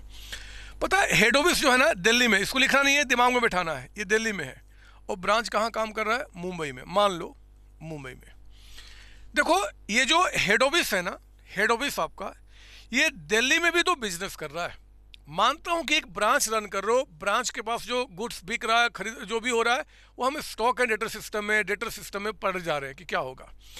यहां भी तो काम हो रहा है अपने बच्चे, और यहाँ पे हेड ऑफिस जो गुड्स परचेज सेल कर रहा है ना, उसके लिए नॉर्मल वो क्या बनाता है अपना, trading account, profit loss account. वो नॉर्मल आपका ट्रेडिंग अकाउंट बनाता है, प्रॉफिट लॉस अकाउंट बनाता है। ये ट्रेडिंग अकाउंट हो गया, प्रॉफिट लॉस अकाउंट हो गया। यहाँ पे जो प्रॉफिट होता है उसको पता करने के लिए उसके पास 3 तरीका है। एक आपका डेटर सिस्टम जो हम लोगों ने सीख लिया पहले से आपका, दूसरा क्या है जी, स्टॉक एंड डेटर सिस्टम, और तीसरा आपका फाइनल अकाउंट मेथड। 3 मेथड यहाँ पे है। तो वो तो ब्रांच का प्रॉफिट पता करने के लिए ना, हम लोग ने क्या प्रॉफिट कमाया, यहाँ पे क्या प्रॉफिट, उसके लिए तो हम ट्रेडिंग अकाउंट बनाएंगे। और ट्रेडिंग अकाउंट में क्या लिखते हैं जी, ओपनिंग स्टॉक आपका जो भी अमाउंट होगा, परचेजेज आपका। मान लो मेरे बच्चे हेड ऑफिस ने क्या किया कि 10 लाख रुपए का गुड्स परचेज किया यहाँ पे दिल्ली में, और 10 लाख में से क्या होता है कि 2 लाख रुपए का, मान लो 2 लाख का गुड्स उसने ब्रांच को भेज दिया। तो जो 2 लाख का गुड्स इसमें से ब्रांच को भेजा है ना, वो क्या करेगा, अपने ट्रेडिंग अकाउंट में से 2 लाख रुपए माइनस कर लेगा। ये 2 लाख रुपए, ओ शिट, ये क्या हो रहा है, एक मिनट बच्चे, कुछ दिक्कत आ रही है। अरे शिवम, हाँ जी बच्चों, कुछ इशू आ गया था, पता नहीं क्यों स्टूडियो से पानी गिरना शुरू हो गया। और मतलब पता नहीं बदमाश लोग हैं जो सेंट्रलाइज यहाँ पे ऑफिस है, तो वो जैसे ही क्या हुआ कि उन्होंने कुछ पानी का फ्लो छोड़ा कुछ चेक करने के लिए, हमारे स्टूडियो में पानी भर गया था, इसलिए क्लास उसमें रुक गया। मैं कंटिन्यू करता हूँ जो टॉपिक मैं समझा रहा था। मैं आपको बता रहा था बच्चे कि इसका क्या मतलब होता है। देखो, हेड ऑफिस ने अगर मान लो कि आपका 10 लाख का गुड्स परचेज किया और इसमें से वो क्या करता है कि मान लो आपका 9,60,000 का कुछ भी अमाउंट का, मान लो 960 का गुड्स वो भेजता है जी। मान लो इसने 40 लाख का परचेज किया, 40 लाख रुपए का, और 960 गुड्स जो है ना बच्चे, वो हेड ऑफिस ब्रांच को भेजता है कि ब्रांच लो आप उसको बेच देना। तो हेड ऑफिस क्या करेगा कि अपने परचेज में से वो 9,60,000 यहाँ से माइनस कर देगा और वो 960 को क्या लिखेगा जी, ये गुड्स इनटू ब्रांच। तो गुड्स इनटू ब्रांच में वो 960 आ जाएगा। अगर वो कॉस्ट पे भेजता है, कॉस्ट पे, तब तो 960 पे ही चला जाएगा। अगर वो उस पर लोड ऐड करता है मेरे बच्चे, लोड, तो उसमें क्या होगा कि लोड ऐड करेगा और 960 प्लस 240 मिलके क्या होगा, ब्रांच स्टॉक अकाउंट में भेज देगा आपका। मतलब मैं आपको बता रहा था कि जो चीज़ यहाँ पर लिखा था मैंने ना कि वो क्यों ट्रेडिंग अकाउंट से परचेज अकाउंट से क्लोज होता है, वही बता रहा हूँ। तो आपका हो क्या रहा है कि जब आप बना रहे हो मान लो गुड्स इनटू ब्रांच अकाउंट, तो ये जो अमाउंट आपका आ रहा है बच्चे 12 लाख रुपए में जो भेजा गया, कैसे निकल के आ रहा जी, तो ट्रेडिंग या परचेज से जो कॉस्ट प्राइस है हम उसको लेते हैं आपका, फिर हम 240 का लोड ऐड कर रहे हैं, जो भी क्वेश्चन में लोड होगा, और फिर इसको हम ब्रांच के पास इसको भेज दे रहे हैं। इसका मतलब होता है। तो एग्जाम में अगर आ जाए कि चलो बताओ गुड्स इनटू ब्रांच अकाउंट का बैलेंसिंग फिगर हम कौन से अकाउंट से क्लोज करते हैं, तो बच्चे आप बोलेंगे या तो ट्रेडिंग अकाउंट या फिर परचेज दोनों में से कोई एक ऑप्शन दिया रहेगा, दोनों ऑप्शन नहीं दिया रहेगा, ठीक है ना। अगर फिल इन दी ब्लैंक्स आ गया, फिल इन दी ब्लैंक्स, तो आप trading account oblique purchase account लिख के इसको काम खत्म कर देना, ठीक है ना। तो ये मैंने टॉपिक यहाँ पे एंड किया बच्चे। इसके आगे क्या करेंगे, अभी बहुत सारी बातें होने वाली है। अभी सरप्लस का कॉन्सेप्ट क्या होता है, और एक बहुत गंदा क्वेश्चन जो कि एग्जाम में अगर आ जाए हम वो भी कर जाएंगे, वो सारी बातें अगली क्लास में आपको कराऊंगा, ठीक है ना। आज बस इतना ही रखते हैं। आपने बहुत अच्छी तरीके से बातों को समझा है, नेक्स्ट टाइम मिलते हैं इसके आगे कंटिन्यू करने के लिए। मेरे बच्चों एक बात आपको बता दूं, देखो बहुत सारे बच्चे मेरी बात को मान चुके हैं और अपनी तैयारी प्रॉपर तरीके से कर रहे हैं। आप में से कई सारे बच्चे मेरी बात को शायद अभी तक नहीं माने हैं और आप अपने टाइपिंग पे वर्क नहीं कर रहे हैं। जब तक आपका टाइपिंग मेरे बच्चे स्पीड नहीं होगा, सीएमए एग्जाम को क्वालिफाई करना नेक्स्ट टू इम्पॉसिबल है अब के टाइम पे। अगर आपको सीएमए एग्जाम क्वालिफाई करना है, दूसरे बच्चों से आगे निकलना है, सिर्फ एक काम करो, पर डे 10 से 15 मिनट आपको अपने कंप्यूटर पे, लैपटॉप पे, जो भी आपके पास है, उसके टाइपिंग पे काम करना है, स्पीड को बढ़ाना है, टाइपिंग स्पीड को बढ़ाना है। आप पता नहीं कितना समय मोबाइल पे आप उल्टे सीधे काम में टाइम बर्बाद करते हैं, पता नहीं कितना। एक बार मेरे बच्चे जो आपने सपना देखा है ना, जो आपका लाइफ है अल्टीमेटली, क्योंकि इस डिग्री के बिना पाए बगैर ना आपका कोई स्टैंड नहीं है, कोई लाइफ नहीं है, कोई वैल्यू नहीं होने वाला है। इस डिग्री को पाने के लिए मैं जानता हूं कि आप मेरी बात मानेंगे और 10 से 15 मिनट आप एटलीस्ट प्रैक्टिस काम करना शुरू करेंगे। आप प्लीज कीजिए। एग्जाम के टाइम पे बच्चे जो होंगे ना वो चिल्लाएंगे क्या पैटर्न है, क्या पैटर्न है, लेकिन आप उस एग्जाम को एंजॉय करेंगे बशर्ते कि अपने स्पीड पे आपने काम किया हुआ है। मैंने बार बार कहा है, दोबारा कह रहा हूँ, इंस्टीट्यूट जो एग्जाम में क्वेश्चन देगा, थ्योरी का भी जो क्वेश्चन आएगा वो टू द पॉइंट होगा। आपको 10 पेज 12 पेज नहीं भेजना, भरना उसमें, लेकिन जो भी टाइप करना है उसके लिए कम से कम स्किल तो हो, टाइपिंग करने तो आना चाहिए, हमारा एक एवरेज स्पीड तो होना चाहिए। आप प्लीज़ काम कीजिए, आज से कीजिए। आप कल पे छोड़ते चले जाएंगे, कुछ नहीं होने वाला है, कुछ नहीं होने वाला है। आप एक कल परसों करते करते एग्ज़ाम आ जाएगा। एग्ज़ाम में इतनी मेहनत करने के बावजूद भी अगर आप ठीक से एग्ज़ाम नहीं दे पाए, टाइपिंग नहीं कर पाए, तो काम सब कुछ खत्म हो जाएगा। बच्चे प्लीज़ तैयारी कीजिए। आप सबको all the best. Next time मिलते हैं इसके आगे कंटिन्यू करने के लिए। Thank you. मेरी बात मानेंगे, मैं जानता हूँ इस बात को, और आप अगर सीरियस हैं तो अभी सो काम करना शुरू करेंगे। थैंक यू बच्चों, थैंक यू। हेलो बच्चों, कैसे हैं आप? मैं CA संतोष कुमार। मैंने और मेरी टीम ने डिसाइड किया कि जो क्वालिटी एजुकेशन मैं और मेरी टीम एक पर्टिकुलर एरिया में प्रोवाइड कर रहे हैं, उसको पूरे देश में क्यों न फैलाया जाए at the reasonable cost. Under the brand name of COC education private limited. मेरे बच्चों, इस सक्सेस को हमने पाया, कॉमर्स के स्टूडेंट्स किसी भी कोर्स के हो, वो पूरे ऑल ओवर इंडिया में बैठ के हमारे कोर्सेज से बेनिफिट ले रहे हैं या ले चुके हैं। हमें जो दूसरों से अलग करता है वो है हमारा डेली डाउट सेशन। हमारा जो एकेडमिक इंस्ट्रक्टर टीम है, आपके कॉन्टिन्यूस आपके ग्रोथ पे वो नजर बनाए रखता है और आपको कॉन्टिन्यूस बेसिस पे मोटिवेट करना आपको स्टडी के लिए। मेरे बच्चों, कुछ रिव्यूज पूरे ऑल ओवर इंडिया से आए हैं, मैं चाहता हूं कि वो आपसे शेयर करूं। This is Komal Mishra of class 11. I am Rishik, preparing for CA Foundation. Hello, my name is Anshika and I'm doing CA Intermediate. Ayaz from Bihar, student of COC since class 11th and now in Foundation. I have purchased my CMA Intermediate classes from COC Education. Hi everybody, this is Rahul. I am currently pursuing the CMA Finance. मैंने YouTube पर पहली बार तो sir का class देखा, उनके पढ़ाने का तरीका मुझे बहुत ही पसंद आया। Very thankful to Santosh sir. He is really a very nice teacher. अगर मैं संतोष सर के टीचिंग स्टाइल के बारे में बात करूँ तो आपको महसूस ही नहीं होगा कि आप वीडियो क्लासेस में बैठे हो, आप लाइव क्लासेस में बैठे हो। Santosh sir has cleared all my doubts and he gives a very तगड़ा concept over accounting. Thanks to COC, my concepts are pretty clear, my doubts get clear right away and I'm even able to score a good mark. ये आप भी हमारे साथ join करें और success के path पे आप भी हमारे साथ अपने सपनों को पूरा करें। थैंक यू बच्चों।